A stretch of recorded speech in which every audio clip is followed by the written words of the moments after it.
الحمد للہ وکفا والصلاة والسلام علی عباده الذین اصطفیٰ، خصوصاً علی افضلہم وخاتم النبیین محمد الامین وعلی آلہ وصحبہ اجمعین۔ اما بعد فقد قال اللہ تبارک وتعالی کما ورد فی سورۃ الشعراء: اعوذ باللہ من الشیطان الرجیم، بسم اللہ الرحمن الرحیم۔ وَالشُّعَرَاءُ يَتَّبِعُهُمُ الْغَاوُونَ أَلَمْ تَرَ أَنَّهُمْ فِي كُلِّ وَادٍ يَهِيمُونَ وَأَنَّهُمْ يَقُولُونَ مَا لَا يَفْعَلُونَ إِلَّا الَّذِينَ آمَنُوا وَعَمِلُوا الصَّالِحَاتِ وَذَكَرُوا اللَّهَ كَثِيرًا وَانتَصَرُوا مِن بَعْدِ مَا ظُلِمُوا فَسَيَعْلَمُ الَّذِينَ ظَلَمُوا أَيَّ مُنقَلَبٍ يَنقَلِبُونَ۔ صدق اللہ العظیم۔ رب اشرح لي صدری ویسر لي امری واحلل عقدۃ من لسانی یفقہوا قولی۔ اللہم ربنا الہمنا رشدنا واعذنا من شرور انفسنا۔ اللہم ارنا الحق حقا وارزقنا اتباعہ وارنا الباطل باطلا وارزقنا اجتنابہ۔ اللہم وفقنا لما تحب وترضى، آمین یا رب العالمین۔ ہمارا آج کا جو موضوع ہے وہ بہت ہی غیر معمولی ہے۔ اجتماع جمعہ میں ایک نظم کا درس۔ لفظ درس جو ہے وہ بہت سے حضرات کو ممکن ہے کچھ کھلا بھی ہو، چبھا بھی ہو، لیکن آپ کے علم میں ہوگا، اور اگر نہیں ہے تو نوٹ کر لیجئے کہ ہمارے ہاں بڑے بڑے بزرگ مثنوی مولانا روم کا درس دیتے رہے۔ مثنوی مولانا روم کے بارے میں جامی جیسی عظیم شخصیت، بہت بڑے صوفی، بہت بڑے عالم، ان کا یہ شعر ہے: مثنوی مولوی معنوی ہست قرآن در زبان پہلوی۔ وہ اسی اعتبار سے قرآن نہیں ہے لیکن قرآنی حقائق کی ترجمانی پہلوی زبان میں، فارسی زبان میں قرآن مجید کے حقائق کی ترجمانی کی مولانا روم نے اپنی مثنوی میں۔ میرے نزدیک بالکل یہی معاملہ علامہ اقبال کا ہے، اور یہ بات میں آج نہیں کہہ رہا، سن 73 میں کہہ چکا ہوں، جو میری پہلی تقریر ہوئی تھی اس موضوع پر، علامہ اقبال اور ہم، ایچ کالج لاہور میں۔ وہ کتابچے کی شکل میں بہت شائع ہوئی ہے کہ میرے نزدیک اس دور کے مولانا روم کی حیثیت علامہ اقبال کی ہے، اور اس دور کے ترجمان القرآن، یہ لفظ استعمال کیا گیا تھا ایک وقت میں امام ابن تیمیہ رحمۃ اللہ علیہ کے لیے، ترجمان القرآن۔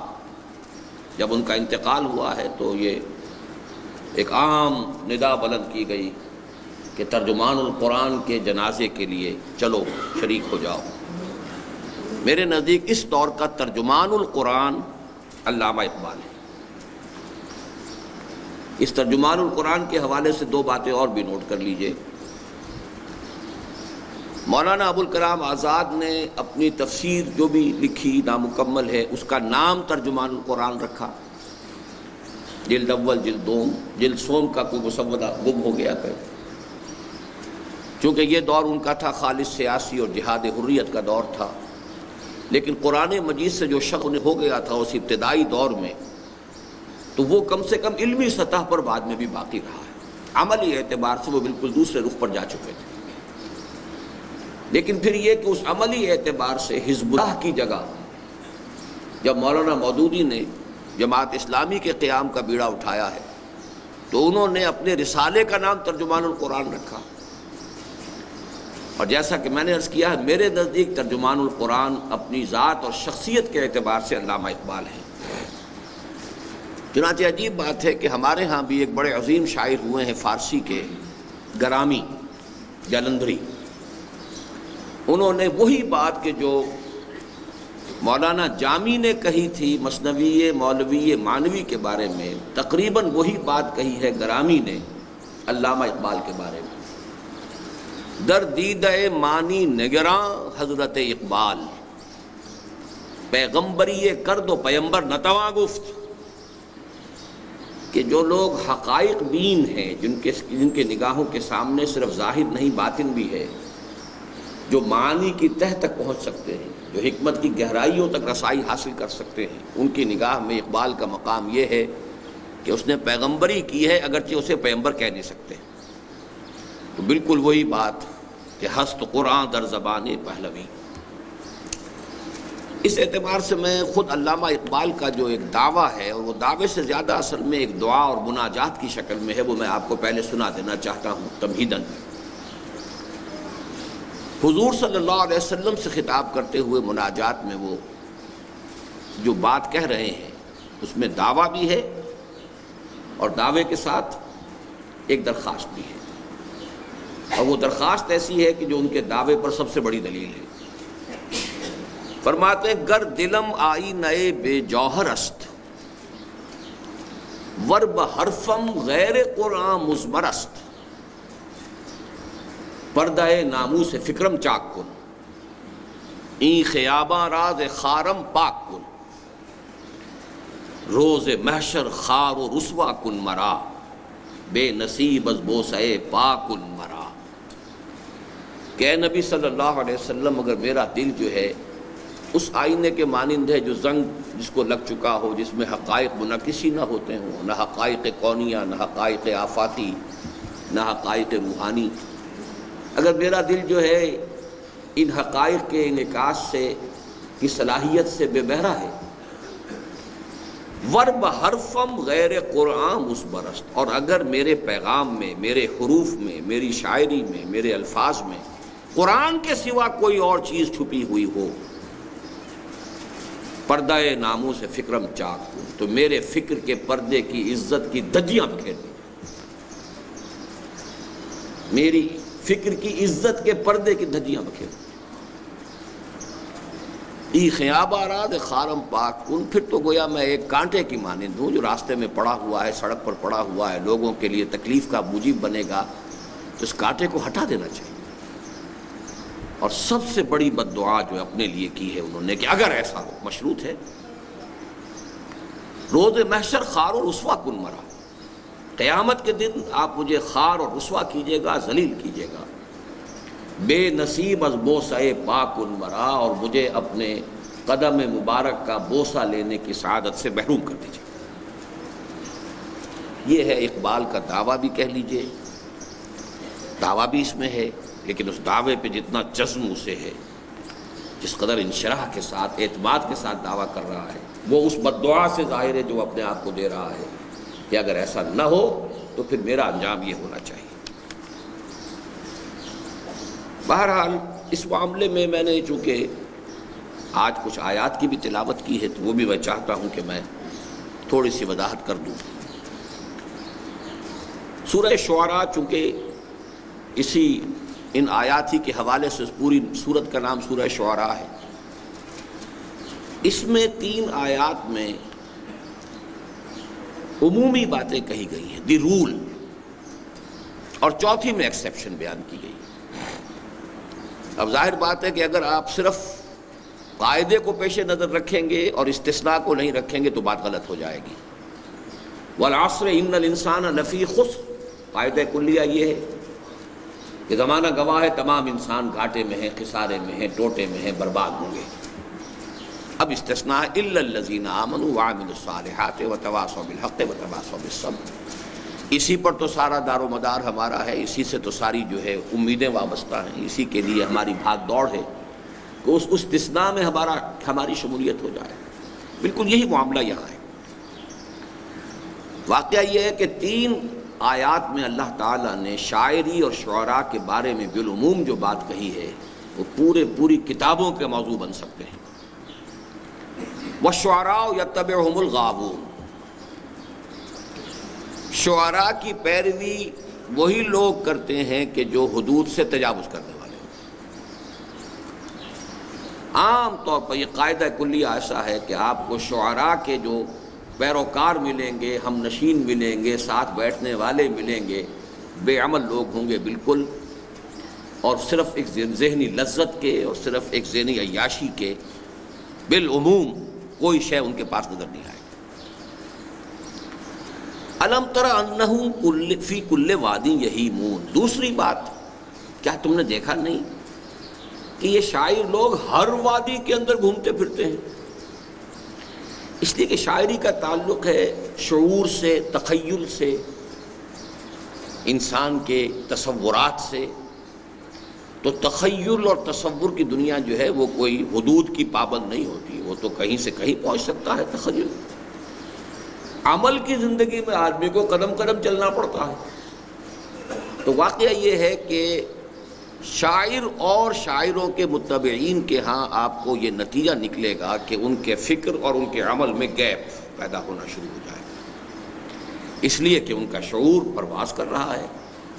وہ جو اقبال نے خود کہا ہے غالب کے بارے میں، جس کو میں کہتا ہوں کہ اصل میں غالب سے زیادہ خود علامہ اقبال پر وہ بات راست آتی ہے کہ فکر انسان پر تیری ہستی سے یہ روشن ہوا ہے پرے مرغ تخیل کی رسائی تا کجا. تخیل جو ہے وہ تو کہیں سے کہیں پہنچ سکتا ہے. تو تخیل میں جو انسان بہت بلند پرواز ہوگا، اب بڑا مشکل ہے کہ اسی درجے میں اس کی زمین کے اوپر بھی اس کی چال ڈھال بھی وہی ہو. تو ایک گیپ کا پیدا ہو جانا لازمی ہے ایک قاعدہ کلیہ کے اعتبار سے، اس لیے کہ وہ تو پھر ہر وادی میں جدھر بھی جا رہے ہیں ان کے فکر کی جولانی جو ہے اٹ نوز نو باؤنڈس، کوئی اس کے لیے حدود ہے ہی نہیں. نتیجہ کیا نکلتا ہے؟ وَأَنَّهُمْ يَقُولُونَ مَا لَا يَفْعَلُونَ. اور یہ کہ وہ کہتے ہیں جو کرتے نہیں ہیں. یہی قول و عمل کے اندر جو گیپ ہے، جو فرق ہے، جو خلیج حائل ہو جاتی ہے، یہی در حقیقت شاعری کے مزاج کے اندر گویا کہ فی نفس ہی داخل. اب اس سے استثناء ہے اِلَّا الَّذِينَ آمَنُوا وَعَمِلُوا الصَّالِحَاتِ. بڑی شدید محنت اور مشقت کرنی پڑے گی اگر کوئی شاعری کے میدان میں قدم بھی رکھے اور پھر یہ کہ وہ ان تین چیزوں سے بچنا بھی چاہتا ہو: ایمان اور اس کے ساتھ عمل صالح. اِلَّا الَّذِينَ آمَنُوا وَعَمِلُوا الصَّالِحَاتِ وَذَكَرُوا اللَّهَ كَثِيرًا. اور اللہ کی کثرت کے ساتھ ذکر، اللہ کی یاد، اللہ کا ذکر کثرت کے ساتھ. وَانْتَصَرُوا مِنْ بَعْدِ مَا ظُلِمُوا. چونکہ قدیم زمانے میں شاعری خاص طور پر استعمال ہوتی تھی حجویہ، حجو کہنے کے لیے، رجزیہ شاعری جنگوں کے اندر استعمال کرنے کے لیے. تو یہ جو تمام ہے دشمنوں کی حجو کرنا اور اپنے لیے رجز اور اپنی مدح، تو اس میں بھی کہا گیا کہ اس قسم کی چیز بھی اگر کہیں مظلوم استعمال کرے تو کوئی حرج نہیں ہے. وَانْتَصَرُوا مِنْ بَعْدِ مَا ظُلِمُوا. اگر ظلم کیا گیا ہو، جیسے کہ ایک اور جگہ بھی فرمایا ہے، 6 پارے کی پہلی آیت ہے، لا يحب اللہ الجہر بالسوء الا من ظلم. بلند آواز سے کوئی بری بات کہنا اللہ کو بالکل پسند نہیں ہے، سوائے اس کے جس پر ظلم ہوا ہے. مظلوم کے دل سے جو ہے کوئی اگر وہ آہ اٹھی ہے اور اس نے کوئی جلے بھنے الفاظ کی شکل اختیار کر لی ہے، کوئی نازیبا الفاظ اس کی زبان سے نکل گئے ہیں، تو اللہ کنڈون کرے گا، معاف کر دے گا. لیکن مظلوم ہے، اس کا دل دکھا ہوا ہے. لا يحب اللہ الجہر بالسوء الا من ظلم. تو یہاں بھی فرمایا گیا کہ وانتصروا من بعد ما ظلموا. اس کے بعد کہ پھر ان پر ظلم کیا گیا ہو تو اس کے بدلے میں اگر وہ بھی شاعری میں، اور یہ آپ کو ذہن میں رکھنا چاہیے کہ یہ ٹکڑا پورا کا پورا منطبق ہوتا ہے 100% حضرت حسان ابن ثابت رضی اللہ تعالیٰ عنہ. وہ گویا کہ دربار نبوی کے شاعر تھے، اور جو بھی مشرک شعراء حضور کی حجو میں اشعار کہتے تھے، حضور کی مذمت میں کہتے تھے، تو اس کا جواب پھر حضرت حسان ابن ثابت دیا کرتے تھے. اور ظاہر بات ہے صحابی تھے، ان کا جہاں تک ایمان کا تعلق ہے بھی کسی شک و شبے سے بالا تر ہے، بلکہ یہ کہ امت میں سے کسی کا بھی بعد میں ایمان جو ہے کسی ادنا سے ادنا صحابی کے ایمان کا بھی ہم پلہ نہیں ہو سکتا. یہ ہمارا اجماعی عقیدہ ہے. عمل کا ایک پہلو ان کے ہاں کمزور تھا، یعنی یہ قاعدہ کلیہ میں آپ کو بتا دینا چاہتا ہوں، لیکن اسے عمل کا پہلو نہیں کہیں گے، مزاج کا پہلو کہیں گے. اور وہ یہ تھا کہ ان میں مرد میدان ہونے کا وصف نہیں تھا. یہ قاعدہ کلیہ ان میں بھی پورا جو ہے وہ منطبق ہوتا. جنگ کے میدان کے آدمی نہیں تھے. یہ بات جو ہے موجود ہے. غزوہ احزاب کا خاص طور پر واقعہ بھی آتا ہے کہ جہاں خواتین کو رکھ دیا گیا تھا ایک قلعے کے اندر، کو بڑی سی حویلی کے اندر، اور وہاں کچھ پہرے پر یہ ان کو کھڑا کیا گیا، اس لیے کہ میدان جنگ میں مورچے پر جانے کے لیے تو یہ ویسے بھی عام طور پر ان کی وہ کیفیت نہیں تھی۔ اب وہاں ایسا ہوا کہ حضرت صفیہ رضی اللہ تعالی عنہ، حضور کی پھوپھی، انہوں نے دیکھا کہ مشکوک حالت میں ایک یہودی آ رہا ہے، اس کے حرکات و سکنات جو ہیں وہ مشکوک ہیں۔ تو انہوں نے کہا حسان ذرا اس کی خبر لو۔ تو انہوں نے کہا کہ یہ کام تو میرا اگر ہوتا تو میں وہاں نہ پہنچا ہوتا۔ تو حضرت صفیہ اتری ہیں اور انہوں نے ایک لاٹھی کی ضرب سے اس کو ہلاک کیا ہے، حالانکہ وہ مسلح تھا۔ پھر انہوں نے کہا حسان جاؤ اب اس کا ہتھیار تو اتار لو۔ تو انہوں نے کہا کہ مجھے تو ان ہتھیاروں کی ضرورت نہیں ہے۔ تو سیدھی سیدھی بات، اس میں کوئی تکلف نہیں، کوئی غلط کوئی بیانی نہیں، کوئی تو یہ کہ اس اعتبار سے مرد میدان ہونے کا وصف ان میں بھی نہیں تھا۔ تو قرآن مجید نے جو کچھ بیان کیا ہے اس میں گویا کہ استثناءات تو ہیں، جب استثناء اتنے شد و مد کے ساتھ بیان ہوا ہے۔ بعض شعراء جو ہیں جاہلی شاعر بہت بڑے مرد میدان تھے، امرؤ القیس جو ہے وہ بہت بڑا شاعر بھی تھا، بہت بڑا جنگجو سردار بھی تھا۔ لیکن یہ ہے کہ عام جو قاعدہ کلیہ ہے، چونکہ اس میں سب سے بڑی مستثنیٰ شخصیت صحابہ کرام میں ہمیں حضرت حسان کی ہی ملتی ہے رضی اللہ تعالی عنہ، ورنہ واقعہ یہ ہے کہ شاعری کی شاید یہ مذمت آ گئی تھی اس وجہ سے، یا یہ کہ ویسے ہی جو حضرت لبید تھے رضی اللہ تعالی عنہ، جو سبع معلقہ کے شعراء میں سے تھے، یعنی عربوں کا رواج یہ تھا کہ وہ ہر سال جو مشاعرہ ان کا ہوتا تھا اس میں گویا کہ قصیدہ جس کا سب سے اعلیٰ سمجھا جاتا تھا، تو وہ گویا کہ ملک الشعراء، بادشاہ شمار ہوتا تھا اب شاعروں کا، اور تمام شاعر پھر اسے سجدہ کرتے تھے، اور اس کا قصیدہ جو ہے پھر ایک سال کے لیے خانہ کعبہ کی دیوار کے اوپر آویزہ کر دیا جاتا تھا اس علامت کے طور پر کہ یہ ہمارا اقلیم شعر کا شہنشاہ جو ہے اس سال کے لیے وہ یہ ہے۔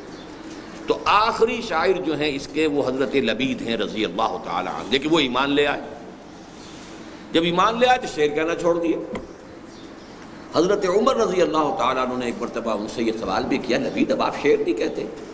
تو فرمایا بعد القرآن، کیا اب قرآن کے نزول کے بعد بھی کسی شخص کے لیے کوئی گنجائش ہے کہ وہ اپنی کچھ یعنی کلام قادر الکلامی کا مظاہرہ کرنے کی کوشش کرے اور کوئی بات کہے؟ اس کے بعد تو مطلب یہ کہ سورج کو آئینہ دکھانے والی بات ہے، تو انہوں نے شعر کہنا بند کر دیا۔ تو بہرحال ہمارے ہاں تو شعراء میں سے جن کا تذکرہ آتا ہے، ویسے حضرت خنسا تھی رضی اللہ تعالی عنہا، خنسا العرب بہت بڑی شاعرہ تھی، مرد شعراء بھی ان سے جو ہے اصلاح لیا کرتے تھے۔ انہوں نے غالباً 7 بیٹے ہیں یکے بعد دیگرے جو جہاد فی سبیل اللہ میں اپنے نظر کیے ہیں اللہ کے، اور جام شہادت نوش کیا۔ تو یہ استثناءات ہیں۔ الا الذين امنوا وعملوا الصالحات وذكروا الله كثيرا وانتصروا من بعد ما ظلموا وسيعلم الذين ظلموا اي منقلب ينقلبون۔ اب اس میں اشارہ ہو رہا ہے کہ یہ جو کشاکش ہو رہی ہے مکے میں، ان قریب دیکھ لیں گے یہ ظالم لوگ کہ وہ کس کروٹ یہ اونٹ بیٹھے گا، یعنی اسلام کا غلبہ ہوگا، چاہے کتنی مخالفت کر لیں، کتنی حجب کر لیں محمد الرسول اللہ صلی اللہ علیہ وسلم۔ اس کے ساتھ ہی یہ کہ سورہ یاسین کی یہ آیت بھی چونکہ بہت اکثر جو ہے وہ حضرات کو شاید یاد ہی ہو کہ وما علمناہ الشعر وما ينبغی لہ، حضور کے شایان شان کہا گیا، شعر کے گوئی نہیں ہے، ہم نے انہیں شعر نہیں سکھایا اور نہ ہی وہ ان کے شایان شان ہے۔ اس اعتبار سے بھی شعر گوئی گویا کہ کوئی بہت اعلیٰ اشیاء میں سے، اعلیٰ دلچسپیوں میں سے ادرو قرآن شمار نہیں ہوتی۔ اگرچہ اس میں بھی ایک پہلو یہ کہا جا سکتا ہے کہ حضور کو تو دنیاوی تعلیم بھی اللہ نے نہیں دی، تو کیا دنیاوی تعلیم بھی اس وجہ سے، لیکن یہاں پر لفظ آیا ہے خاص طور پر، وہاں یہ نہیں ہے، وہاں تو یہ ہے علامہ بالقلم۔ لیکن حضور کا معاملہ ہے کہ ایک معجزے کی شکل میں چونکہ آپ کے پوری شخصیت کو رکھنا تھا کہ تمہارے دنیاوی اعتبارات سے کوئی انہوں نے کبھی تعلیم حاصل نہیں کی ہے، لیکن ان کے علم کا، حکمت کا، ان کے فہم کا، ان کی فصاحت کا، ان کی بلاغت کا اس کا تو اندازہ کر لو، تو یہ خود اپنی جگہ معجزہ ہے۔ تو اسی طریقے سے معاملہ یہاں اس کے برعکس ہے، وما ينبغی لہ، شعر گوئی جو ہے آپ کے مناسب نہیں ہے۔ آپ کو اچھے شعر پسند ہوتے تھے، آپ پڑھتے بھی تھے، کوٹ بھی کرتے تھے، آپ کا یہ بھی ہے ان من الشعر لحکمۃ وان من البیان لسحرا، یہ بھی آپ کا قول مبارک ہے۔ بہت سے اشعار میں بڑی حکمت ہوتی ہے اور بہت سی تقریریں جادو کا اثر رکھتی ہیں، یہ بھی آپ کا فرمان ہے۔ لیکن یہ ہے کہ خود آپ کو اللہ نے طبیعت کی مناسبت بھی عطا نہیں فرمائی تھی، چنانچہ آپ اگر شعر پڑھتے بھی تھے تو آپ نے بہت سے لوگوں کو دیکھا ہوگا کہ شعر یاد انہیں بہت ہیں، کوٹ کرتے ہیں، لیکن کہیں نہ کہیں سکتہ کر جاتے ہیں، نہ وزن ٹھیک رہتا ہے، غلط پڑھتے ہیں۔ خود حضور کا معاملہ بھی یہ تھا۔ ایک موقع پر بلکہ بڑا دلچسپ واقعہ ہوا کہ حضرت ابوبکر رضی اللہ تعالیٰ عنہ بھی موجود تھے، حضور نے کوئی شعر پڑھا اور وہ غلط پڑھا، مطلب یہ کہ اس کا وزن غلط ہو گیا یا کچھ اور سکتہ ہو گیا، تو حضرت ابوبکر رضی اللہ تعالیٰ عنہ مسکرائے اور انہوں نے عرض کیا انی اشہد انک لرسول اللہ، میں گواہی دیتا ہوں آپ اللہ کے رسول ہیں، یعنی جو قرآن نے کہا ہے کہ وما ینبغی لہ، یہ شعر جو ہے یہ آپ کے شایان شان ہی نہیں ہے، تو شعر کو صحیح پڑھنے کی بھی اللہ تعالیٰ نے آپ کو وہ جو ہے مناسبت طبع عطا نہیں فرمائی، تو انی اشہد انک رسول اللہ، میں گواہی دیتا ہوں۔ بہرحال اس اعتبار سے جہاں تک علامہ اقبال کا معاملہ ہے نوٹ کر لیجئے، کل کا میرا اگر اشتہار آپ کی نگاہ سے گزرا ہے تو 3 چیزیں اس میں قابل غور ہیں۔ پہلی چیز یہ ہے کہ میں نے انہیں اسلامی فکر کا مجدد قرار دیا ہے، مجدد فکر اسلامی، بہت بڑا لفظ ہے جو میں نے استعمال کیا ہے، اور میں اگرچہ جو بھی 14ویں صدی ہجری کے مجددین کا جب شمار کیا کرتا ہوں تو میں ذرا مختلف ناموں سے کچھ نام لیا کرتا ہوں، مجدد اعظم شیخ الہند ہیں، لیکن یہ کہ اس میں جو کام کیا علامہ اقبال نے، مولانا مودودی نے، اسی طریقے سے مولانا الیاس صاحب نے مختلف پہلوؤں سے دین کے مختلف شعبوں کی تجدید کی ہے، تو جہاں تک فکر اسلامی کا تعلق ہے اور خاص طور پر اسلام کا انقلابی فکر، اس کا مجدد قطعی طور پر، یقینی طور پر، حتمی طور پر علامہ اقبال، چنانچہ ان کی کتاب reconstruction of religious thought in Islam, reconstruction, تجدید، تعمیر نو، تشکیل جدید، اسلام کے فکر کی، اسلام کے مذہبی فکر کی تشکیل نو، لیکن میں یہ سمجھتا ہوں کہ اس کتاب سے کہیں زیادہ در حقیقت ان کا جو فکر انقلابی ہے وہ ان کے اشعار میں ہے، فارسی میں زیادہ ہے، اردو میں بھی بہت ہے، لیکن یہ کہ ان کا انقلابی فکر جو ہے، اور یہ نوٹ کر لیجئے کہ ایران میں تسلیم کیا گیا ہے۔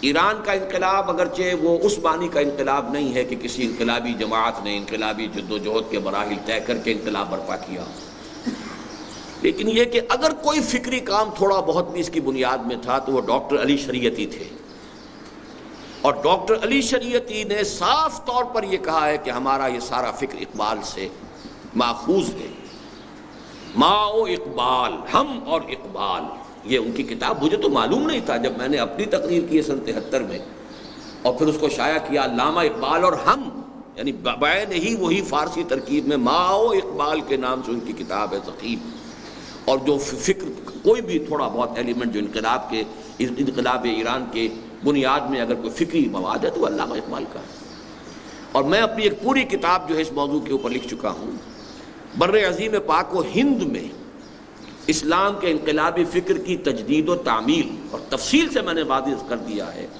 کہ وہ جو انقلابی فکر تھا جو دور خلافت راشدہ کے بعد رفتہ رفتہ رفتہ رفتہ بیک گراؤنڈ میں فیڈ اوے کر گیا، ملوکیت کا دور آ گیا، اسلام ایک مذہب بنتا چلا گیا، جزوی حقیقت بنتا چلا گیا، اس کو فکری سطح پر دوبارہ زندہ کرنے والا شخص اقبال ہے، اگرچہ اس کی تعمیل، اقبال مرد میدان نہیں تھے، اقبال مین آف ایکشن نہیں تھے، بلکہ عمل کا پلڑا ان کا بہت کم، بہت ہلکا تھا، یہ میں ابھی واضح کر دوں گا، اس لیے کہ بہت سے اقبالیے میرے دشمن ہیں، جان کے دشمن ہیں، اور ادھر ادھر اس کو شائع کرتے رہتے ہیں گویا کہ میں نے کوئی گناہ کبیرہ کر دیا ہے، لیکن یہ کہ جو حقیقت ہے اس کو مانیے۔ ایک طرف میں ان کو مجدد فکر اسلامی، بالخصوص اسلامی انقلابی فکر کا مجدد، قطعی طور پر، یقینی طور پر، حتمی طور پر اقبال، ابوالکلام آزاد نے ان سے خوشہ چینی کر کے تعمیل کی کوشش کی ہے، مولانا مودودی نے ان سے خوشہ چینی کر کے اس کی وضاحت کی ہے، شرح کی ہے،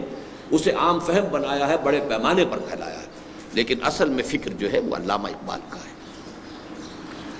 مجدد، فکر اسلامی کے مجدد اور اسلام کی نشأت ثانیہ کا نقیب اعظم، یعنی یہ خبر دینے والا پہلی مرتبہ کہ اسلام کا دوبارہ احیاء ہوگا اور اسلام کا غلبہ ہوگا، اور یہ شاخ ہاشمی کرنے کو ہے پھر برگ و بر پیدا، جس جزم کے ساتھ، جس یقین کے ساتھ، جس وثوق کے ساتھ اقبال نے کہا، اس سے پہلے کہیں سراغ ملتا ہی نہیں۔ مایوسی کے گھٹا ٹوپ اندھیرے تھے۔ مولانا حالی نے مسدس لکھی تھی، اسلام کا گر کر نہ ابھرنا دیکھے، بستی کا کوئی حد سے گزر نہ دیکھے، مانے نہ کبھی مد ہے ہر جزر کے بعد، دریا کا ہمارے جو اتر نہ دیکھے۔ معلوم ہوتا ہے کہ قانون فطرت ہی بدل گیا ہے، ہر جزر کے بعد مد آیا کرتا ہے، ہمارا تو جزر ہی جزر ہے، نیچے ہی نیچے جا رہا ہے، مد کا کوئی سوال ہی نہیں آ رہا۔ اور حالی میں اور اقبال میں کتنا فصل ہے۔ اس حوالے سے اقبال نے آ کر کہا نہیں، سنا ہے یہ قدسیوں سے میں نے، نکل کے صحرا سے جس نے روما کی سلطنت کو الٹ دیا تھا، سنا ہے یہ قدسیوں سے میں نے، فرشتوں نے میرے کان میں سرگوشی کی ہے کہ وہ شیر پھر ہوشیار ہوگا، اور کتاب ملت بیضا کی پھر شیرازہ بندی ہے، یہ شاخ ہاشمی کرنے کو ہے پھر برگ و بر پیدا۔ یہ ساری باتیں جو ہیں جس طریقے سے آسماں ہوگا سحر کے نور سے آئی نہ پوش، اور ظلمت رات کی سیما پا ہو جائے گی، یہ سب کچھ ہو کر رہے گا۔ محو حیرت ہوں کہ دنیا کیا سے کیا ہو جائے گی، اور اے آب روان کبیر تیرے کنارے کوئی دیکھ رہا ہے کسی اور زمانے کے خواب۔ تو اسلام کی نشت ثانیہ، غلبہ دین حق جو ہے، اس کا نقیب اعظم، اس کا ڈھنڈورا پیٹنے والا، اس کے لیے نوجوان نسل کے دلوں میں امید کے چراغ روشن کرنے والا، جس میں سب سے پہلے میں اپنا نام جو ہے تجویز کرتا ہوں کہ میں خود میرے دل کے اندر جو بھی امید کا چراغ روشن ہوا ہے وہ 5ویں جماعت کے طالب علم کی حیثیت سے ہوا ہے، علامہ اقبال کی اسی شاعری کے ذریعے سے۔ وہ زمانے میں معزز تھے مسلمان ہو کر، اور تم خار ہوئے تاریخ قرآن ہو کر، یہ چپکا ہوا ہے ذہن میں میرے شعر۔ تو یہ سارا کام جو ہے اس کو اگر آپ کریں گے تو واقعہ یہ ہے کہ اسلام کی نشت ثانیہ کا نقیب اعظم علامہ اقبال۔ لیکن اس کے باوجود میں رحمۃ اللہ علیہ نہیں لکھتا، میں کہیں ان کو حضرت نہیں لکھتا۔ حضرت علامہ ایک عام اصطلاح کے طور پر کبھی آ بھی جائے، اس کی وجہ کیا ہے؟ ہمیں ہر شے کو جہاں وہ ہے ماننا چاہیے۔ وہ متدین انسان بھی نہیں تھے، سیدھی سیدھی بات ہے۔ عشق رسول دل میں جتنا تھا، محبت جتنی تھی، وہ اپنی جگہ ہے، لیکن اتباع رسول، نماز 5 وقت، نماز 5 گانا، مسجد میں ادائیگی، شعائر دینی، ظاہر بات ہے کہ اس میں نہ صرف یہ کہ وہ مرد میدان نہیں تھے کہ انہوں نے انقلابی فکر دیا، انقلابی تحریک کوئی نہیں اٹھائی، انہوں نے مسلمانوں کی بہبود کے لیے قومی سطح پر کام کیا، مسلم لیگ کے ایک ادنا کارکن کی حیثیت سے، جسے میں بہت بڑا ایثار، بڑی قربانی سمجھتا ہوں۔ ایک انٹلیکچوئل جائنٹ ایک شخص ہے اقبال، انٹلیکچوئل ہونے کے اعتبار سے قائد اعظم کی کوئی حیثیت علامہ اقبال کے مقابلے میں نہیں۔ وہ ایک بہت بڑے سیاسی رہنما تھے، مدبر تھے، سیاستدان تھے، ڈپلومیٹ تھے، پارلیمنٹیرین تھے، سب کچھ تھے۔ مفکر جس کو کہا جاتا ہے کوئی حیثیت ہی نہیں، مصنف نہیں ہے، مفکر نہیں ہے، اس کا کوئی فلسفی نہیں ہے۔ یہ جائنٹ جو ہے یوں سمجھیے کہ وہ دیو، وہ علامہ اقبال ہے، لیکن وہ ایک پروونشل چیف کی حیثیت سے، ایک عام کارکن کی حیثیت سے کام کر رہا ہے، حالانکہ وہ بلاتا ہے قائد اعظم کو کہ آئیے خدا کے لیے اس قوم کی جو اس وقت جس قیادت کی اس قوم کو ضرورت ہے، اس کا آپ ہی صرف اس کے تقاضے پورا کر سکتے ہیں۔ تو اس حوالے سے یہ ہے، لیکن جہاں تک عمل کا معاملہ ہے ہمیں ماننا پڑے گا، ہمیں اپنے معیارات کو ختم نہیں کرنا ہے۔ معیار میں ہمارے لیے عمل محمد الرسول اللہ والذین معہ ہے، اور یہ خود اقبال کا کہنا ہے، بمصطفیٰ برساں خویش را کہ دی ہمہ اوست اگر بہو نہ رسیدی تمام بولا بیست۔ اس اعتبار سے میں یہ کہتا ہوں کہ ان کا وہ متدین انسان بھی نہیں تھے، وہ عمل کے میدان کے سپاہی نہیں تھے، اور ان کا عمل کا پلڑا ہلکا تھا، لیکن جہاں میں نے یہ الفاظ لکھے ہیں وہاں ایک بڑی احتیاط برتی ہے۔ ان کے فکر کے مقابلے میں عمل کا پلڑا، میں اپنے عمل سے نہیں ان کا تقابل کر رہا کہ ایک شخص فکر کی اس بلندی پر ہے، ماؤنٹ ایورسٹ کے اوپر بیٹھا ہوا ہے، اس کے اعتبار سے کہہ رہا ہوں، جو اس کا کمپیریزن ہے، جو ریشو پروپورشن ہے کہ فکر جو ہے وہ اتنی بلندی پر ہے، اس میں کوئی شک نہیں ہے، لیکن عمل کا جو ہے اس کے تناسب سے ان کا پلڑا بھاری ہے۔ اسی لیے میں جو لفظ اپنے والد کے لیے استعمال کرتا ہوں مرحوم، وہی لفظ ان کے لیے استعمال کرتا ہوں۔ بہرحال آج جو ہے ہم ان کی جو یہ نظم پڑھ رہے ہیں، اب اس نظم کا ذرا تھوڑا سا تاریخی پس منظر بھی سمجھ لیجیے۔ علامہ اقبال کی شاعری کی جو مختلف ادوار ہیں وہ میں نے گنوا دی ہیں اپنی کتاب میں، وہ جو میں نے جس کا حوالہ ابھی دیا ہے، بر عظیم پاک و ہند میں اسلام کے انقلاب فکر کی تجدید و تعمیل۔ لیکن اس وقت صرف یہ کہنا ہے کہ علامہ اقبال کی شاعری میں جو غزل کا دور تھا وہ سن 1894 سے 1934 تک ہے، اس کے بعد وہ ختم ہو گیا۔ 1935 سے اپنے وفات تک یا 1938 تک انہوں نے کوئی غزل نہیں کہی۔ وہی ان کا کلام ہے کہ جو ارمغان حجاز میں چھپا ہے، اور وہ ارمغان حجاز چھپی ہے ان کے انتقال کے بعد، اس لیے کہ آخری دور کی یہ نظمیں تھیں، اور یہ نظم سن 36 کی ہے۔ اس دور میں جو نظمیں آپ نے لکھی ہیں، جیسا کہ میں نے عرض کیا، غزل والا معاملہ تو بالکل چھوڑ چکے تھے، ختم۔ اس سے پہلے غزلیں انہوں نے کہی ہیں، بہت اونچی کہی ہیں، بہت دینی بھی کہی ہیں، روحانی بھی کہی ہیں۔ اس سے بالکل ابتدائی دور میں وہ عام طور پر گل و بلبل کی شاعری بھی ہوئی ہے، وہ سب کچھ ہوا ہے۔ لیکن یہ ہے کہ میں صرف ان 3 سالوں کے بارے میں یا 4 سالوں کے بارے میں 34 سے 38 تک غزل کا کوئی سراغ ہی نہیں۔ نظم میں بھی خاص ان کا مزاج بن گیا تھا تمثیل کا، مکالمہ، تمثیل، ڈرامائی انداز، اس لیے کہ کسی پیغام کو پہنچانے کا یہ سب سے زیادہ مؤثر ذریعہ ہوتا ہے۔ انگریزی ادب میں ملٹن کا بہت اونچا مقام ہے، اور اس نے اسی صنف کو استعمال کیا ہے۔ افلاطون نے سب سے پہلے ریپبلک نامی جو کتاب لکھی تھی، اس میں اس نے اسی اسلوب کو اختیار کیا تھا۔ اور ہمارے ہاں تصوف کی ایک بہت اونچی کتاب ہے منطق الطیر، فرید الدین عطار رحمۃ اللہ علیہ کی، وہ بھی اسی طریقے سے مکالمے کی شکل میں ہے۔ تو یہ مکالمہ ہے، ایک مجلس شورا ہے، ابلیس اس کا صدر ہے، اور وہی اس کا گویا کہ بادشاہ ہے اس اقلیم کا، اور اس کے کچھ مشیر ہیں، اور ان کے درمیان ایک گفتگو کی شکل میں علامہ اقبال نے اپنے عمرانی سوچ، اسلامی فکر اور ملت اسلامیہ کے نام اپنے پیغام کا نچوڑ اور خلاصہ دے دیا۔ ویسے بھی قاعدہ ہے یہ کہ شاعر یا مفکر جو ہوتا ہے، اس کے جو آخری سوچ کا نتیجہ تو اس کے آخری دور کی چیزوں میں ہی آئے گا نا۔ ابتدا میں تو سوچ جو ہے بدل رہی ہے، جیسے کہ خود علامہ اقبال سے جب ایک مرتبہ کہا گیا کہ کسی زمانے میں تو آپ غلام احمد قادیانی کی بہت تعریف کرتے تھے، اب آپ قادیانیت کو کفر کہہ رہے ہیں، تو انہوں نے جواب دیا only stones do not change۔ انسانی ذہن، انسانی رائے بدلتی ہے، معلومات کا اضافہ ہوتا ہے، کچھ اور چیزیں علم میں آتی ہیں، پہلے وہ چیزیں علم میں نہیں تھیں۔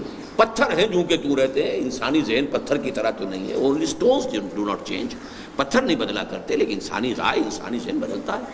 اس وقت میری وہ رائے تھی، اب میری رائے یہ، اس کا ذکر آ بھی جائے گا اس نظم کے اندر۔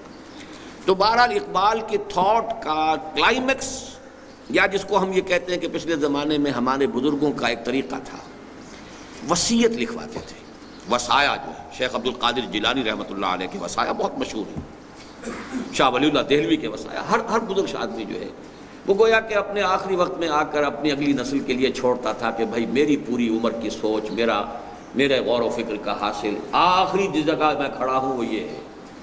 کیونکہ باقی دولت مند جو ہے وہ دولت کا حساب بتائے گا اولاد کو، کیا لینا ہے، کیا دینا ہے، کہاں کیا ہے، کیا ایسٹس ہیں، اور جس کا سارا سرمایہ ہی ہو، فکر ہے، سوچ ہے، تو اس کو تو ظاہر بات ہے کہ اسی کو پھر اسی طرح جو قرآن مجید میں لقمان، حضرت لقمان کی نصائح آئی ہیں، ان کے بارے میں بھی یہی ہے کہ وہ ان کے انتقال کے وقت کی نصیحتیں جو انہوں نے اپنے بیٹے کو کی ہیں، وہ گویا کہ ان کے عمر بھر کے فکر کا، سوچ بچار کا، فلسفیانہ غور و فکر کا حاصل۔ تو اس کو ہم کہہ سکتے ہیں کہ علامہ اقبال کا کی یہ وصایا ہیں، یہ ان کی وصیت ہے امت مسلمہ کے نام۔ یہ عناصر کا پرانا کھیل، یہ دنیائے دوں، یہ یوں سمجھیے کہ ابلیس صاحب جو ہیں اپنی اس مجلس شورا کا جو اجلاس ہو رہا ہے، اس کا انوگرل ایڈریس یہ ہے، یہ چند اشعار جو ہیں اس کے پہلے بند میں، یہ اس کا افتتاحی جو ہے خطاب ہے اپنی مجلس شورا سے۔ یہ عناصر کا پرانا کھیل، یہ دنیائے دوں،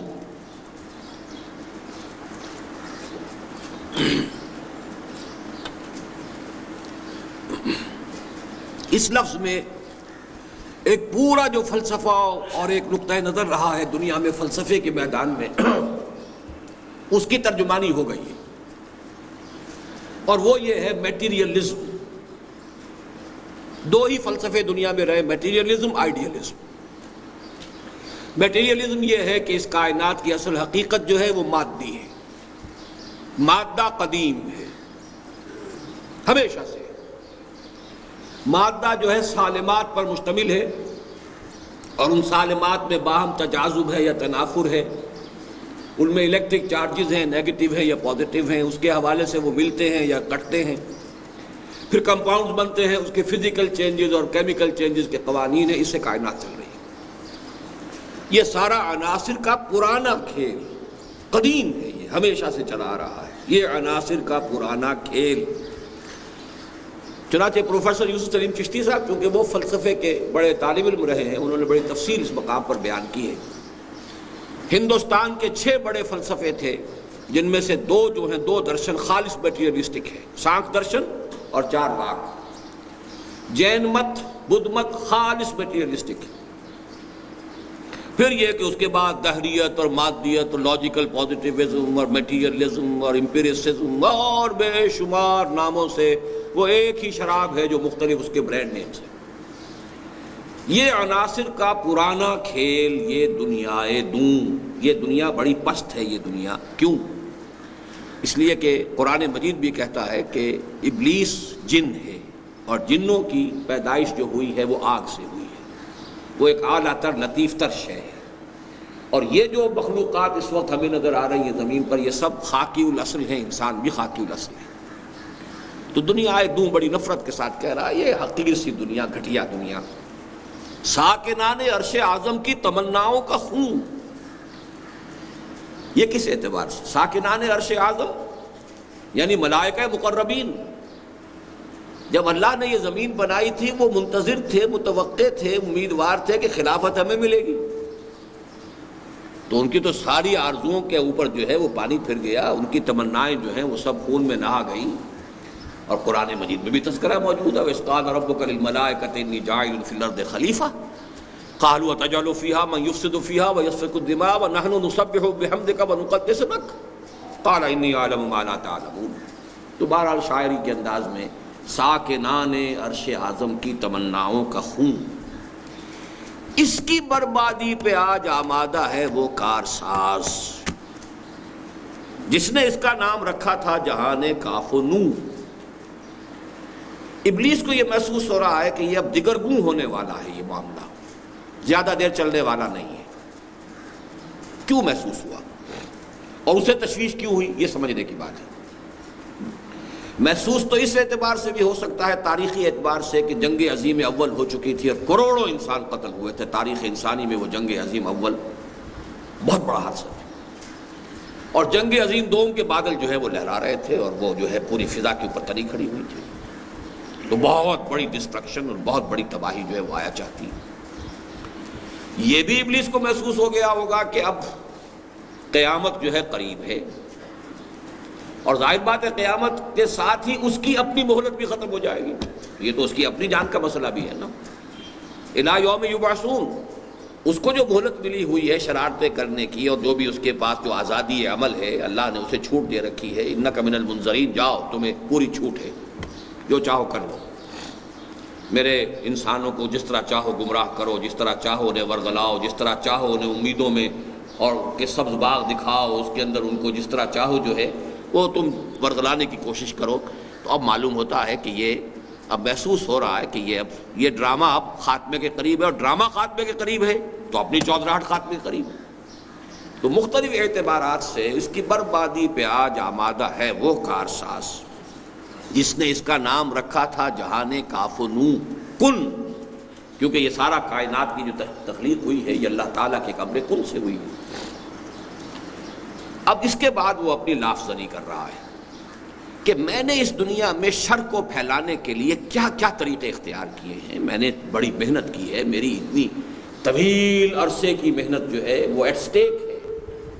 وہ جس کو کہا جاتا ہے کہ گرڈ اپ یور لائنس، اب اپنی ذرا کمر کس لو، اپنے جو ہے پوری طریقے سے تیار ہو جاؤ، اس لیے کہ اب ہمارے لیے بہت بڑا چیلنج آ رہا ہے۔ میں نے دکھلایا فرنگی کو ملوکیت کا خواب، یہ وہ کلونیلزم کا جو سیلاب آیا تھا کہ میں نے ان کو ملوکیت کا، کلونیلزم کا خواب دکھایا کہ پوری دنیا کے اندر یہ پھیل گئے، اور من کل حدب ینسلون، کسی کیفیت کے اندر جو ہے وہ چلے آئے، اور انہوں نے پوری دنیا کے اندر جو ہے اپنے استعمار کی بساط بچھا دی۔ میں نے توڑا مسجد و دیر و کلیسا کا فسون، اس کولونیلزم کے ساتھ جو چیز آئی ہے وہ سیکولرزم ہے کہ مذہب کا کوئی عمل دخل جو ہے وہ عبادت گاہوں سے باہر نہ ہو. وہ جو میں کئی تقریروں میں بیان کر چکا ہوں کہ خدا کو گویا کہ پابند کر دیا گیا، محصور کر دیا گیا، قید کر دیا گیا، اسیر کر دیا گیا عبادت گاہوں. وہ خدا کا جو بھی تصور ہو، اللہ ہے تو رہے مسجد میں، اور کوئی رام ہے یا پرماتما ہے، کوئی اور ہے تو رہے مندر میں، کوئی دیوتا ہے تو وہاں رہے، اور کوئی اور ہے تو کہیں رہے. لیکن یہ کہ اس سے باہر نہ مارکیٹ اور منڈی سے کوئی سروکار، نہ پارلیمنٹ اور عدالت سے کوئی سروکار، نہ انتظامیہ سے کوئی سروکار. تو میں نے توڑا مسجد و دیر و کلیسا کا فسون، اس کا جو ہولڈ تھا. میں نے ناداروں کو سکھلایا سبق تقدیر کا. نادار، کاشتکار، تقدیر، تنبے تقدیر.